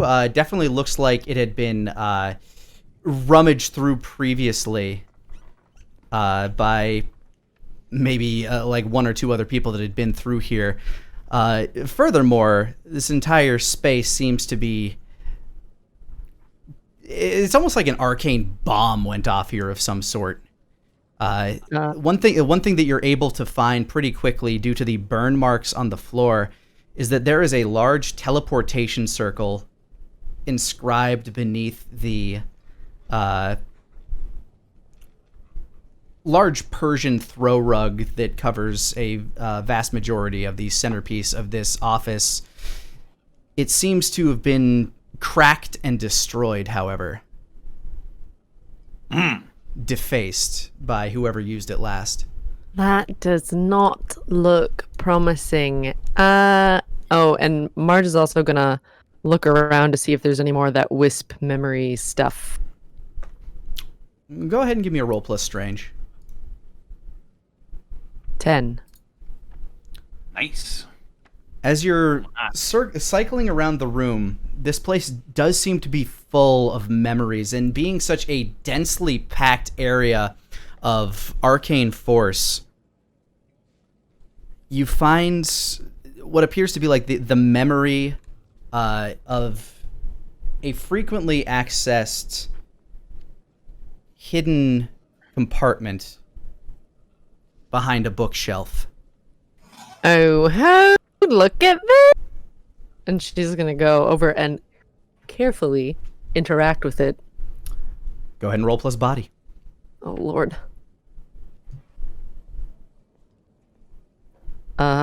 9. So she's really careful. You're trying to be as deftly careful as you can as you enact the memory to try to like open up this secret compartment. You put your metallic claw on, well, you try to single it out on the single book that needs to be pulled, but you end up like de-shelving half the books there while pulling it out. But sure enough, it unlocks and opens up. You don't destroy any mechanisms. I should maybe relegate the physical touch type things to you all in the future. On the inside here, you find a gemstone attached to a necklace. Definitely seems magical in nature. You also find a wand, and you find a red leather-bound journal. Ooh. She's gonna toss the notebook to Salem, gesturing for him to read it, and she's gonna like hold the wand and the gem in her hand to get a closer look at it. What have you found? Ichabod says, still relatively on his guard, unsure what you have been through recently. Well, Mr. Nervous Pants, I have found a gem on a necklace and some kind of wand. You think we're gonna squish you or something? Ichabod, Yes. what did you see when you walked through here with us? Seeing as you beat us. When I went through the portal, it just let me out straight here. I was confused that you were not with me. Is there any way I could, insight him? Absolutely, that'd be a roll plus wits. In my line of work, I know a lot of liars. Come on, lucky roll. 12. Oh my god! He's telling the truth that the portal spat him out here. He seems very confused that you guys went through something that he didn't, that there was some sort of trial involved. He knew that there was supposed to be a trial. The fact that it spat him out here, he just kind of took to mean that the magics binding this place just weren't working right, but the fact that each of you went through something is making him nervous. Especially after hearing the phrase "kill the leech," which is derogatory speak for vampire. Oh boy, I know that. Salem looks at Marge. Looks back at Ichabod. Looks over to Samar. Samar is not taking his eyes off of Ichabod. You're awfully quiet, Samar. Hang on, what did you go through then? If me and Marge heard the same thing, Then you Then had to have surely- heard it as well, right? I heard it. I met it face to face. Excuse me. That was a detail you should have hopped on right fast. Met what face to face? The thing that's been wandering around the city. the thing Apparently, that killed everyone. he says that he's a part of it. Says that he was promised when the North is taken over, he would be royalty. The North taken... Oh, that can't be their goal. I'm going to nudge Gracie with my foot, my ankle. Gracie's Gonna standing have at her- attention. I'm gonna have her keep an eye on Samar. Gracie, feeling the command echo through your ether, just kind of nods and begins kind of patrolling the room innocuously. Hang up. Ichabod, The- I don't know about the others, but it ordered your execution. For what? Power? That's what it offered. Granted, he shows his hands. I say this because I'd have no intentions of taking him up on his offer. Why would I How? trust somebody that I walk into an ambush and I feel them watching me the entire time? He turns and he looks at Salem and Marge. And if you decide to take up on it, I'm going to have to stop you. Well, I'm glad that we're getting to know each other quite well in this short amount of time we've shared.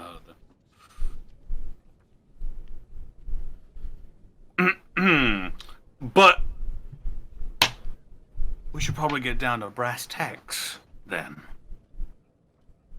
Ichabod now definitely off, definitely on guard. He'll hold his hand up. Relax, Leech.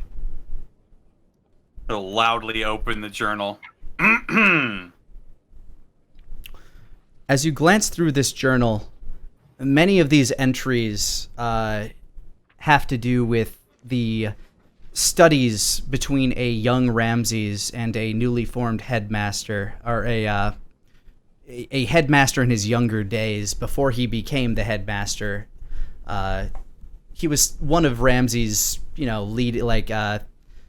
was essentially one of Ramses' senpais, just ahead of him by a couple of years. The headmaster eventually graduated and was chosen to be the headmaster, where he and Ramses continued their studies of this strange stones. As time went on, Ramses it became very evident that whatever was with the nature of Ramses' ether, he was unaffected by these stones the way that other creatures were. Things would go mad, go kind of vicious with power when exposed to these gems for a long enough period of time. But the gem that Ramses held with him seemed to have no effect, and it turns out that with enough experimentation, they learned that these gems almost had a consciousness in and of themselves, a fractal of consciousness within each gem. But the largest one, the one that Ramses had in his possession, was different. It had no outward projection. Instead, Ramses was able to put his own mind, his own influence into it. Almost they started small, but he was able to influence the behavior of some of the creatures that they exposed to these gems, kind of willing them, bending them to his will. That bastard, I knew it. Fucking knew it. The larger and more advanced the creature, the harder it became, but he was still able to shout echoes basically through it. Influences, little subconscious nods. Unless they were being overpowered by what they came to describe as the ripple, which was another force that seemed to echo through these other gems, another willpower that emanated from somewhere else. They believed these gems to be tied to a long ago, dismembered creature or consciousness, maybe something alien, maybe something that wasn't a part of this plane to begin with, but something immensely powerful nonetheless. So the only thing that could seem to overpower Ramses' influence was this other influence. But even when exposed to these other gems, Ramses did not seem to be affected by that ripple.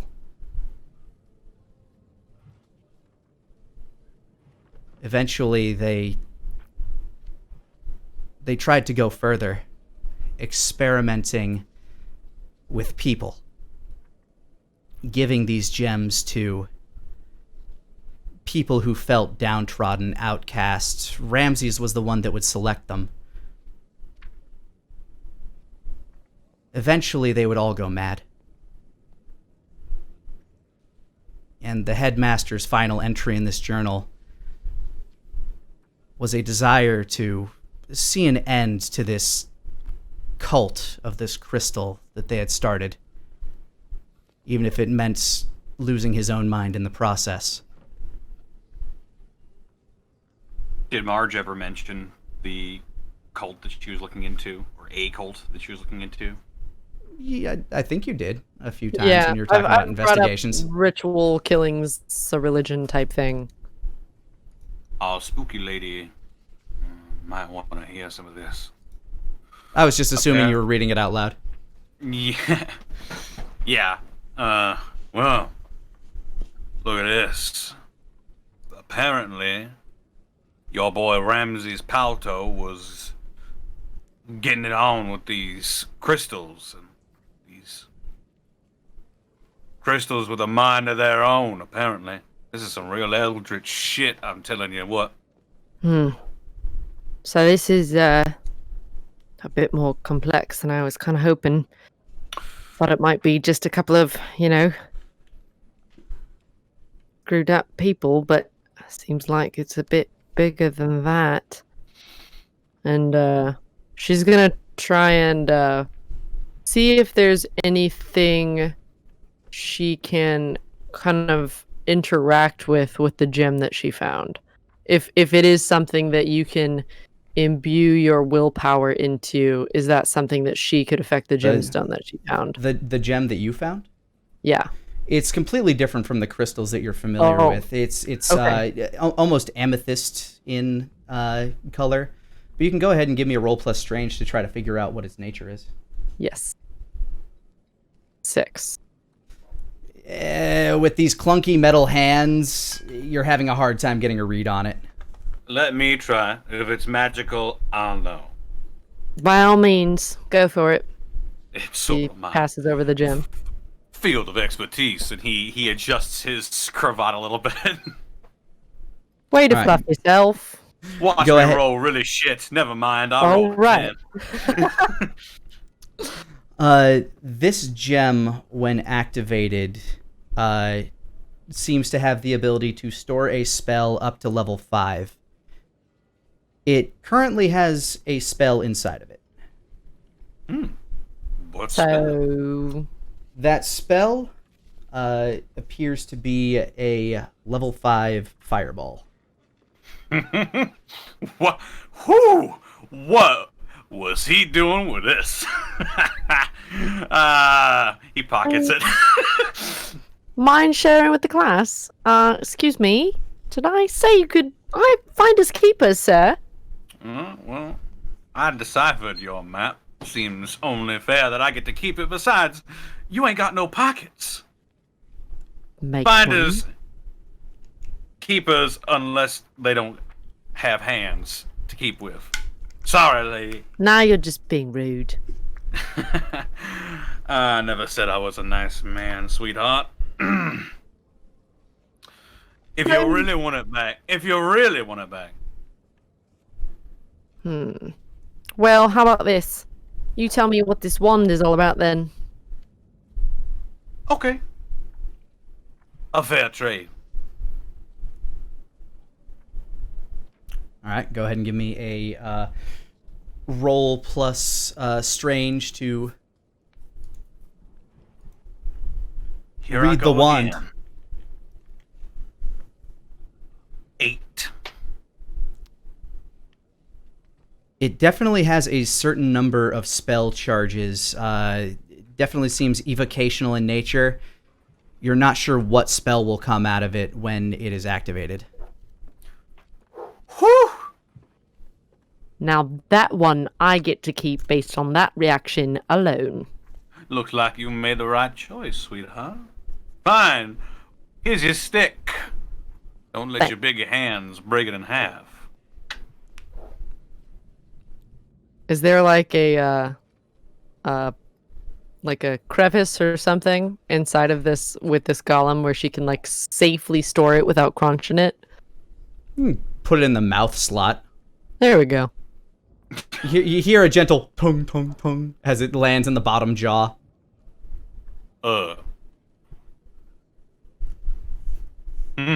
That'll work. Well, fair enough, I guess. Ahem. We have all this information. The Archmage must be warned immediately. So we're going straight to Middernock then. Yes. Well then. Can I trust you? Question though, why Would you be on the slate for the chopping block? Curious. I do not know. If I mean, you're the hazard last. a guess, it's probably because Rights of leadership, right? You're the Duke or whatever of this area now, right? you also, I would hazard a guess that whatever force was trying to persuade us to off you also did that number on your brother. Just saying. I would assume you are correct. It was a test to figure out if we're willing to play ball or not. We kill him, that means that we're willing to work for whoever this is. We don't, we prove ourselves an enemy to whatever this is. It promised power, but I'm willing to bet that power comes from these crystals that corrupt whatever thing they touch, except for this Ramses Palto. I'm starting to suspect that our good boy, Big P, is not so much in the South anymore. You are partly right. Oh, You know something we don't? The gems, they have the ability to corrupt those who are weak-willed. But those who can wield their power, As he looks at you, his eyes begin to glow red and you begin to feel heat. well, shit. Can wield it for their own.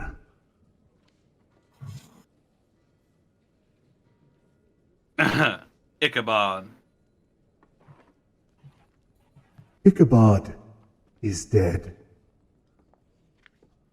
Well, that's kind of part of his thing, though, isn't it? As a vampire. Oh, that is cute. So It this reaches- is still part of the test. I'm begin afraid. shifting. I'm afraid you already failed.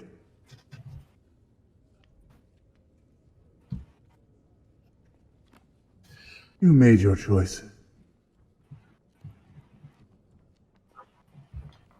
But now, it matters not.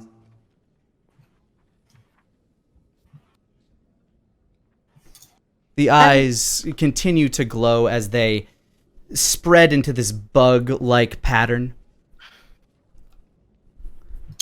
This fly-like shape, and it begins to take on this demonic shape and form. These chitinous insect-like wings begin to flutter on its back as it begins to hover in the air. You can behold my grace. The room around you begins to crackle with energy. The roof above trembles as the walls around begin to fall. You see the cityscape around you, and behind him, the city of Mitternacht. Now gaze upon the glory of what is to come. The crystal city kind of shining in the distance. You hear this high-pitched whine sort of echoing through the air as the white, shimmering, kind of luminous crystal in a gradient state from the center outward starts to glow a luminous pink. The power that you face means nothing anymore. You are but paper in front of a storm. You could have had the world, but instead you will die with it. But as one last gift, you shall be granted a few days' reprieve. He gestures towards your hand, Salem. You look I take out my down. glove and look at it. The black spot vanishes as if being wiped, like as if black ink being bleached from a piece of paper.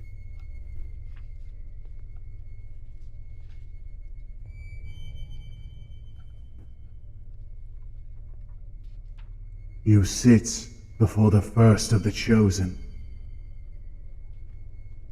Tremble before the might of Jeff the Ascended.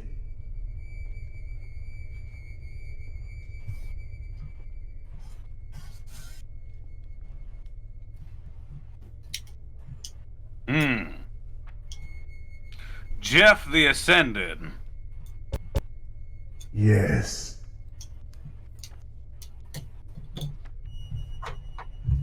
And His shark-like teeth with a razor-sharp grin as Jeff the Ascended looks down at you.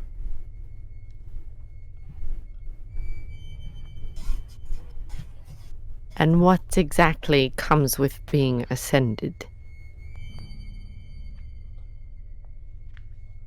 The power to change the land.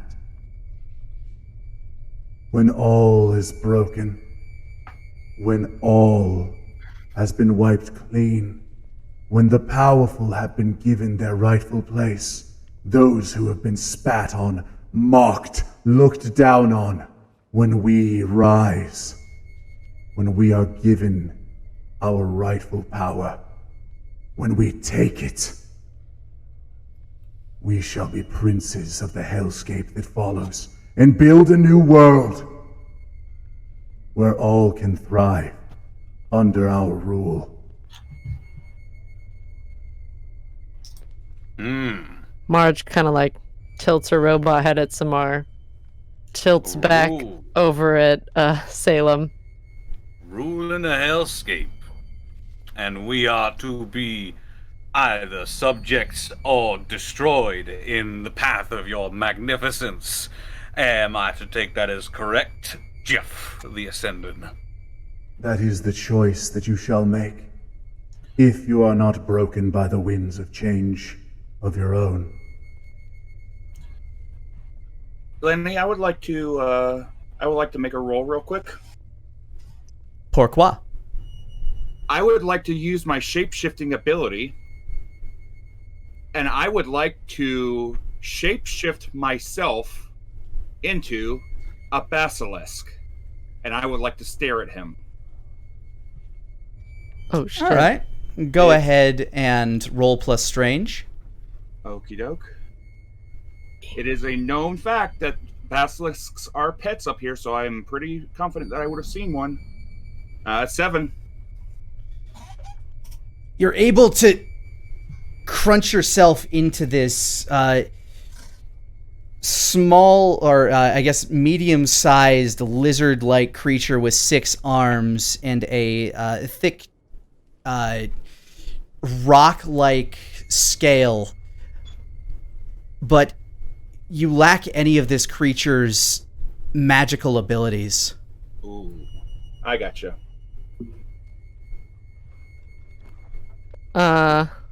Yes. Change yourself. Hide. The power that you desired. The power to change.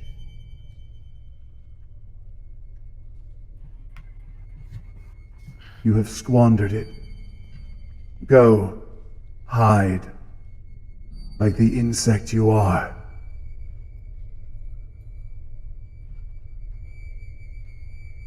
Marge is just gonna open her mouth, take out the wand to go, God, you're annoying, and point it at him and do whatever it can do. Without much knowledge of exactly what it does, go ahead and roll plus strange. All right. That'd be an 11. As you pull out the wand, you point it at this creature. It begins to spark with electric energy as a massive bolt of lightning streaks out and electrifies the demon floating before you. This wand has 5 charges in it. How many did you want to use? 3. All right, you deal what would be 9 points of electric damage.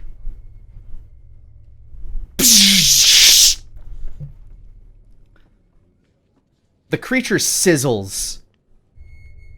It winced in pain as it cracks its neck left, cracks it right, and just kind of shudders itself out and stretches its arms.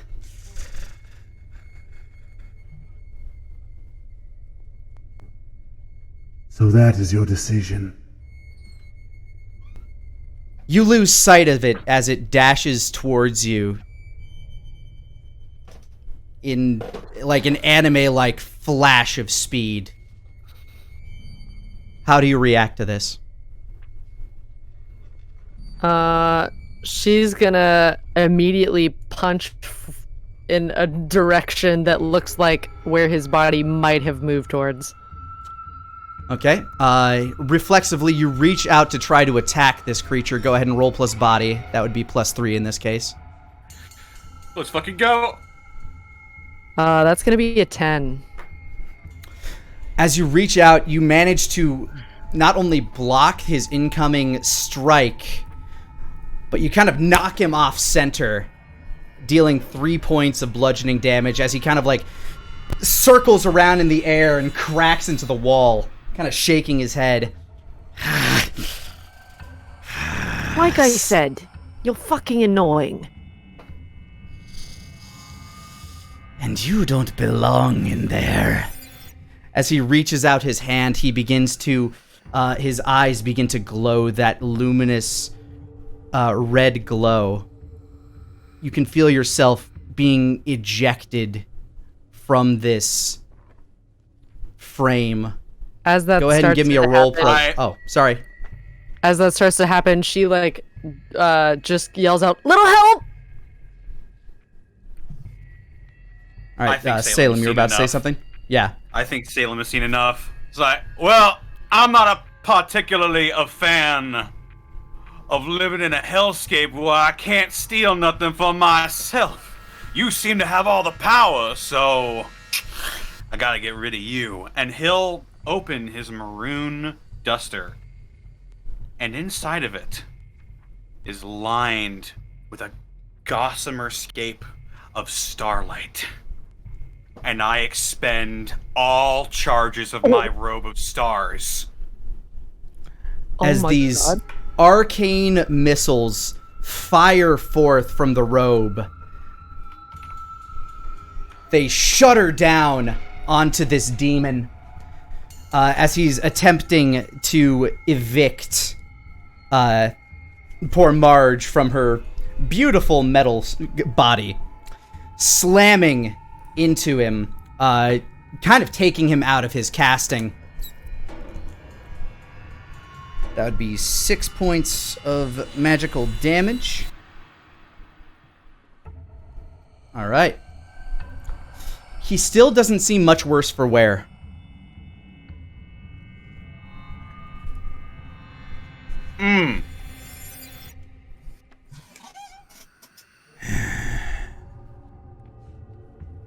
You take... Oh, excuse me. You take what you want, yes?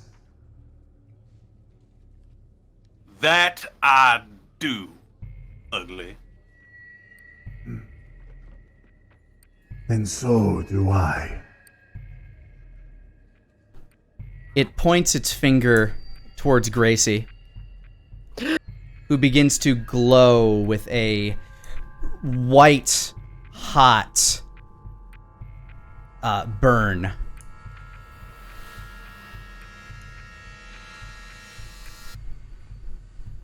How would anybody like to react to this? Marge is gonna point the wand at him again and just like all of her fucking frustration and rage that this creature would try and be such a dick to take over everything. She's gonna use up whatever's left in there. All right, that would be 2 more charges. Go ahead and roll plus strange as you're still getting the hang of this weapon or item. 9. All right, you managed to get it off successfully. It is now burned out. You deal an additional 6 points of electric damage. That doesn't seem to affect him as much as it looks like it should. Shit. As Gracie takes 8 points of fire damage. Oh. She is insulated. Yeah, Gracie melts into a puddle on the floor. What? What? Oh, she's insulated? Yeah, she's Okay, insulated. so she takes half of that then. Oh. So that would be 4 points of fire damage. Sorry, I misheard what you said. What did you think I say? I thought you said something like it cut out a little, so I thought you said it was like it sounded like inundated or something. Incinerated? Yeah, I get it. Incinerated. No, she is insulated, which Yeah, means so she she takes- reduces stun, cold, and incendiary damage by half Yep. after So shield she. negation. Yep. So her shield is 1. If I'm correct? Yes. Yes. Okay, so that would be 7 reduced by half. So yeah, 4 points of damage. All right. Her joints are not looking, well, I mean, they're looking incredibly hot, but they're kind of like fused together, and she's not moving with the normal swath that she usually does.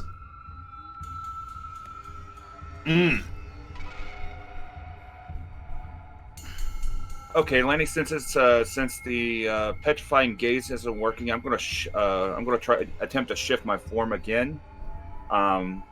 I'm gonna go for lycanthrope. Can I pick any species, or just can I only go werewolf? I mean, lycanthrope is specifically wolf, Ah, okay. because lichen, but if you would like to choose like a were creature that you have studied, which one would you want? A werebear. All right. Go ahead and give me a roll plus strange. Okie doke. To attempt to shift Get your... it. Oh. All right, as this stone-like insectoid lizard kind of hulks up, stands on its hind legs, its fangs start to bore out into very long, sharp incisors. Its hands gnarl over into these big, meaty, like catcher's mitt-sized paws. And Samar gives a mighty roar as his body flexes, becoming that of a werebear. You now have 3 for your body. Yeah. Yeah. I don't think I can attack, but I can at least get into his face. Yeah, you can start marching your way over there. All right, I am heading towards him. Are we once again, still? Okay, never mind. yeah, with Gracie now kind of slower and harder of attacking, now tries to turn its fury back onto you there, Marge. She is going to like try and wrap her arms around him and like crush him with as much like a hug that will like squish his... A bear hug. Yeah, bear hug. I was trying not to say it, but yeah. All right, go ahead and give me a roll plus body. 9, 10, 11. You reach your hands around as he's turning, and as he turns around, he sees you looming over him, and you just kind of crunch him in there. He grins up at you as your body, as this cold shell around you begins to feel this immense heat Oh shit! Not this ruminating again. from his center. It ripples through you. This body, by the way, has 20 armor. Okay. As You soon take, as she... as you have hugged it, you immediately take 7 points of fire damage. Oh damn. Armor Okay. begins to kind of like superheat and kind of melt over. Okay. As soon as she feels it heating up, I know damage is already taken, but she's gonna take him and like throw him to the ground as hard as she can. All right. You're going to have to wait until everybody else gets a chance here. There are certain perks that allow you to do that kind of thing. Gotcha. But as an individual thing, that'll just be an additional attack action. So we have Gracie and Salem, who have to go now.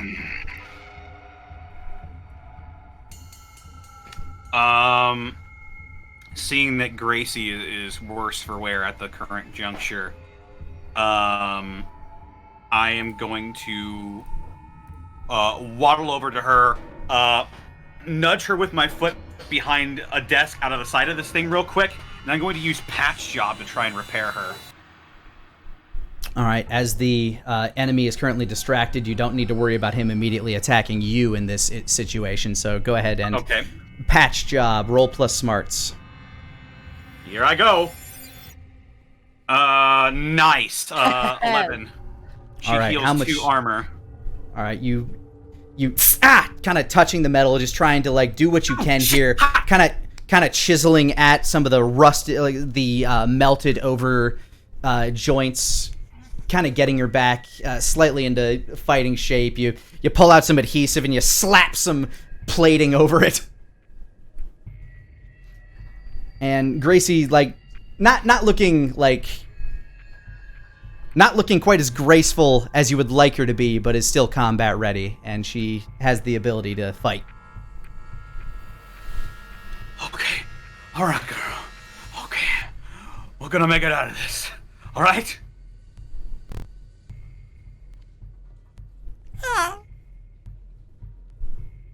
Okay. Now go on. Bite his ankles, you little ankle biter. Gracie looks at you trustingly. Okay. Go ahead and roll plus smart for Gracie's attack. Okay. I'm just gonna look at something here real quick.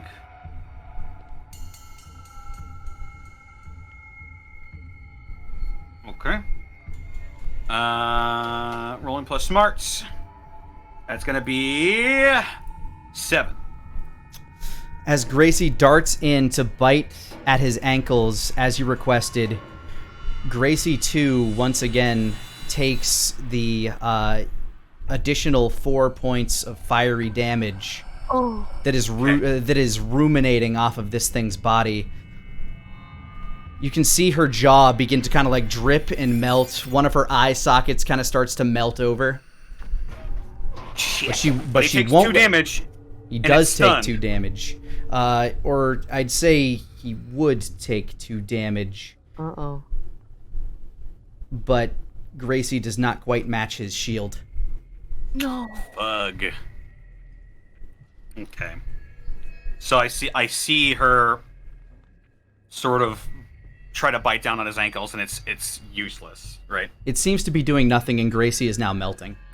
Is he wearing armor at all, or is it just his ambient heat? He has an ambient heat to him. As a free action, I'll let you roll plus strange to kind of give you a glance at what this thing's all about, because you've never seen a creature like this. Oh boy, here I go. 13. Yes.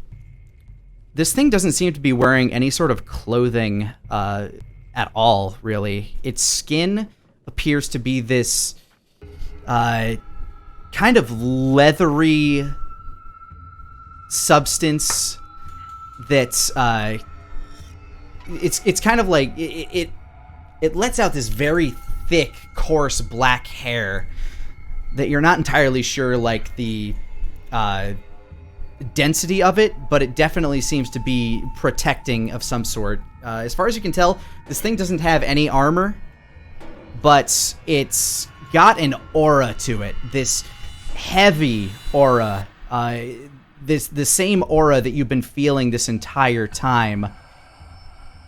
You know that this thing is very powerful.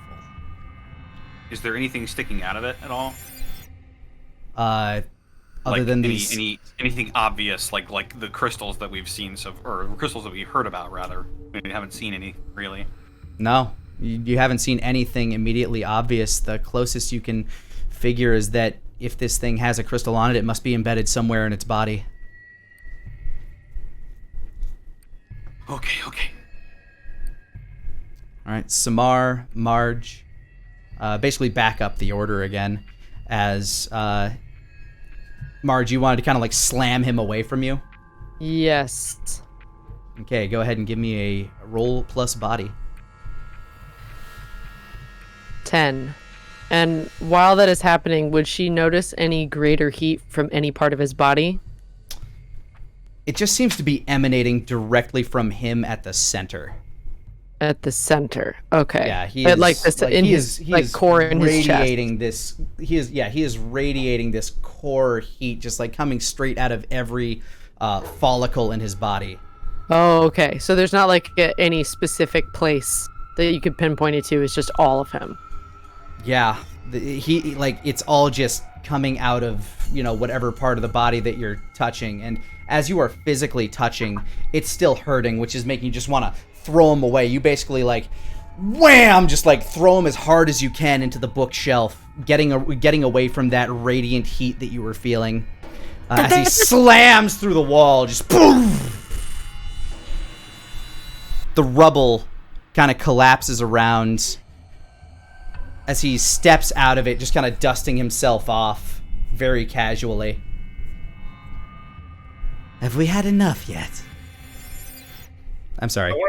Have we had enough yet? What is one of the biggest things that are nearby? I just want to huck something at him as hard as I can. Probably the headmaster's desk. I will try to huck the headmaster's desk at him. Go ahead and roll plus body. 11. Oh! You give out a mighty roar as he chides at you, and immediately that desk wham slams him right back into that hole. Puny bug. He takes your body score in damage. Yeah. Smoke, like as the desk kind of like shatters against the wall that you threw it into, you can see the burn mark, this outline of his body where it hit him. Oh,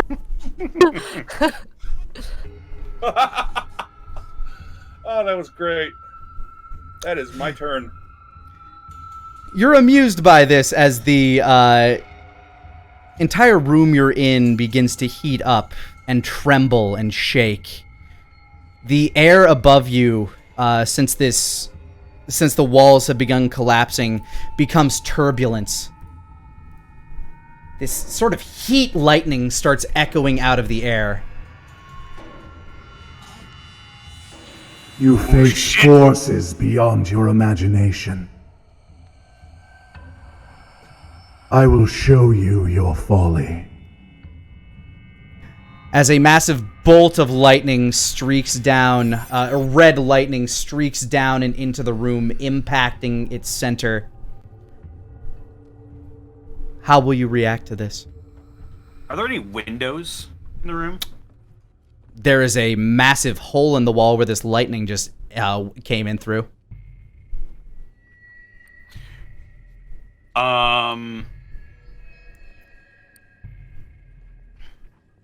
I will use alchemy to try to shield us with a dome of the material that's around us. All right, go ahead and give me a roll plus strange as you slap the ground trying to use the stone beneath you. Oh. You're able to shield some of it. You will each be taking half damage as this wall crumbles and you're basically pelted with debris.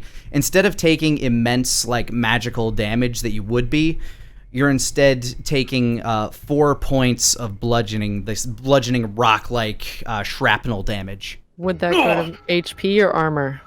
To you, it's armor. Okay, so you said 4? Yes. And that is all of us? Yeah, because Samar literally just protected you from this lightning. Okay. Or at least it was his initiative to choose to do that. Okay. This game, initiative is first come, first serve. Including Gracie? Yes, Gracie also took the 4, unfortunately. She is reduced to 0, and she is destroyed. Yeah, Gracie has been, like, as the rock rubbles just land on Gracie, you can see her eye as it... Grace!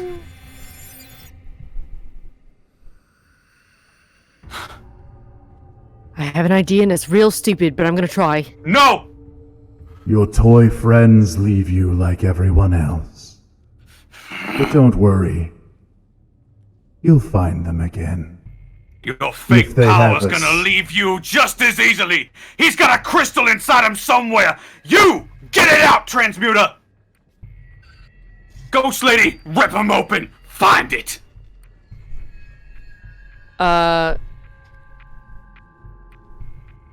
Marge is gonna try and zip out of the body and possess him. Okay. You immediately leap forth from the hulking body as you try to intermingle your soul into this demonic body. You writhe in its essence. You feel torment. You see blood. You see your own blood. You see your own death over and over and over again. Screams of those that you've lost echoing through your head. I need you to roll me plus strange. 9. You're able to get out of there without losing all of yourself. Fuck. But you take 4 points of ectoplasmic damage. Shit. And she's gonna zip back into the body. Due to the turmoil you were feeling, you're Yes. going to need to roll plus strange again to get back in there, as Fuck your soul me. is currently kind of corrupted and twisted and gnarled. Your normal blue ethereal states almost kind of hued purple. 7. Oh no. Okay. You're able to work your way back into this hulking beast, as luckily there's nothing trying to pry you out of it. But you feel like you're tenuously connected. That was maybe not my best plan ever. That was fun. Oh, Shall we try again? He Big says washed. as you feel like your soul is being pulled out of the machine that you just found your way back into. He's holding out his hand. It feels as though the center of his palm is like a black hole. I have felt it before. I will again. Feed Fuck me me. with your power. I would like to counter. I'm going to move up and I'm going to attempt to use the piercing attack of my alchemy to try to deconstruct his chest and open up the crystal. Yes. All right, go ahead as this massive werebear begins to run up to try to dissuade him from his actions. Go ahead and give me a roll plus strange. 6. That was As strange. That was his roll plus strange, and unfortunately, as he was choosing to defend you, that means that his action is going to go through as you are pulled forth from the machine. Not only that, Samar, but upon reaching him and trying to reach your hand out, the fur all over your arm begins to sizzle and burn and twist. The smell of burning bear hair fills the air. Let's see, that would be full damage. Oh shit. As you take 7 points of incendiary damage. Okay. And Marge, you are pulled from the robot, so you don't have its body currently. And now he's going to attempt to absorb you again. She's going to turn her face to Samar and very panicked be like, Samar, tell your school it's in trouble or something. Okay, but what are you going to do about being pulled into his hand? That's what I'm trying to figure out. Because he can see me. Oh my god. Come, you wanted a body. Join mine. No thanks! Oh golly. See, this is the harder part.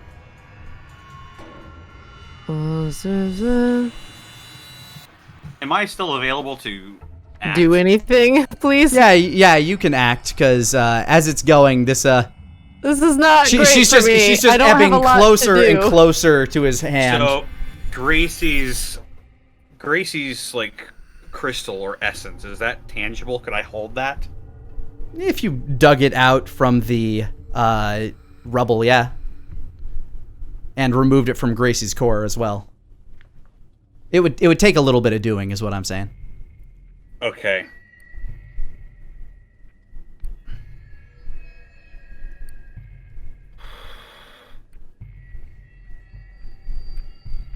If I used... I'm not even sure that's going to work. Anything can work if you try. As long as the dice agree. I'm reading so fast right now. As long as it's... Alright.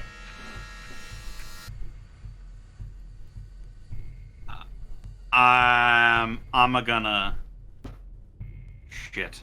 I'll hit the others with this, won't I? Right now, the tail of Marge's ghost body is just kind of tickling his palm. Marge, Alright, you can feel your essence slowly being erased from that point. Okay, I'm firing off that fireball necklace.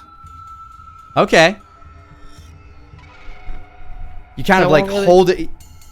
as you know exactly what it is and how to use it, you kind of like hold it Sentai form, like out in front of your chest. This unfortunately is an area attack, and it will hit everybody in the vicinity, including Samar and Marge. Fuck. But go ahead and give me a roll plus strange. Okay. Here I go. Again on my own. What the... Oh, it disappeared. 12! Oh. Oh my.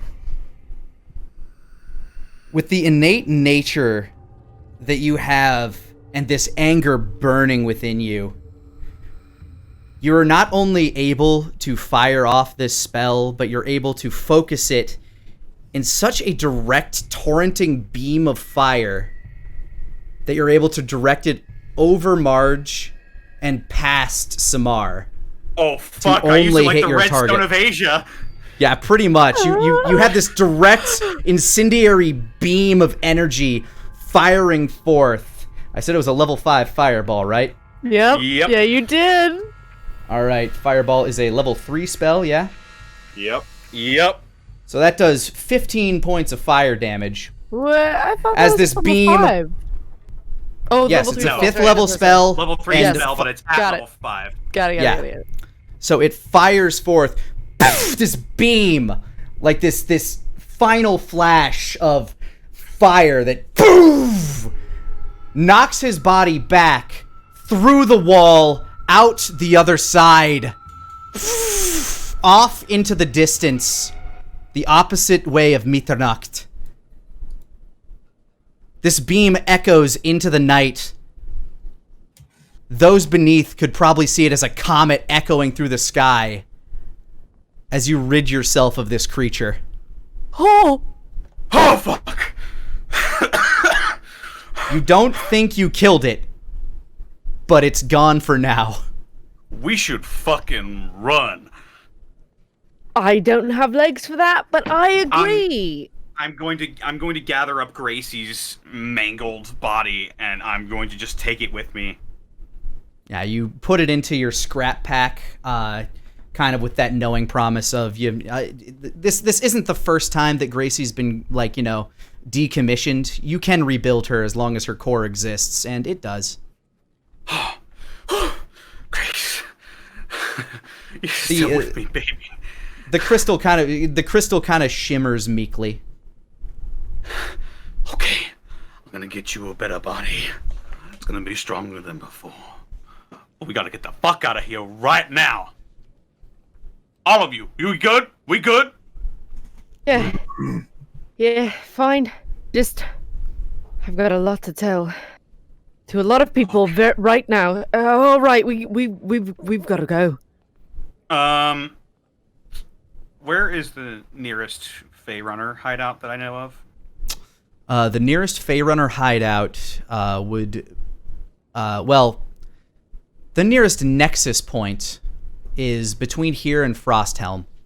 Do I have one of those rings? Yeah, as a Feyrunner, you'd have one. Sweet. Okay, both of you, come with me. All right. Where are we headed at this point? We're headed someplace that's gonna probably get me in a lot of trouble, but... Well, I don't see much other options right now. I don't think I killed that thing, but it is definitely angry, and it is definitely hurt. This is much bigger than just our problem as well. I think I'm gonna have to report back. See who all I can get rallied up to do something about this. I have a feeling that's not the only one. We need to tell people now that Ramses Palto is in Middernacht, and he is killing everybody. And there are things at work that we do not understand that are way powerful than we can comprehend, and we need help. Living or dead. They'll start to listen to reason, even if, we're not exactly trustworthy or something or other. I think if a dead person is concerned, the living have something to be worried about. Fair enough reason, sweetheart. Okay, I'm gonna gather up everybody. I'm gonna lift Samar to his feet. Samar's still a bear. Yeah, he's a big old 600-pound bear man, like taller than the Big Show.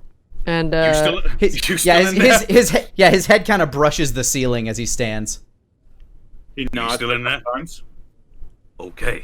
I pat him on the bare cheek a couple times. I pat him on the bare cheek. Okay, you need to follow me, and you need to do exactly as I say. All right? I shapeshift into Salem. Exactly what you say. Okay, don't do that. Oh, this is gonna be fun. That's gonna raise a lot of eyebrows, and it's gonna bring forth a lot of questions that we don't need answering at the current juncture. All right, we need to go to the Nexus. We need to go to Frosthelm right now. All right, but I'm bringing this with me, and she's gonna try. Gonna go back in the body. Hopefully, is settled enough to get back into it. Yeah, now that you're not like in immediate danger, your ability to repossess it is not so much a problem. Hell yeah! I'm bringing this journal with me as well. Wait a minute. Sound idea. Does this mean I graduated the college? We all graduated. PhD Salem Basque. Dr. Salem Basque to you now. Let's get a fucking move on. I don't want to stay here any longer. All right, you guys find a way to descend the tower. I'm assuming eventually by combination of Marge just punching the fuck out of the floors beneath, and Samar opening up what doors he can with alchemy.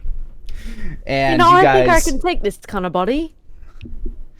You guys begin fleeing westward towards the nearest nexus point, which lies between the city of Iceforge and the town of Frosthelm.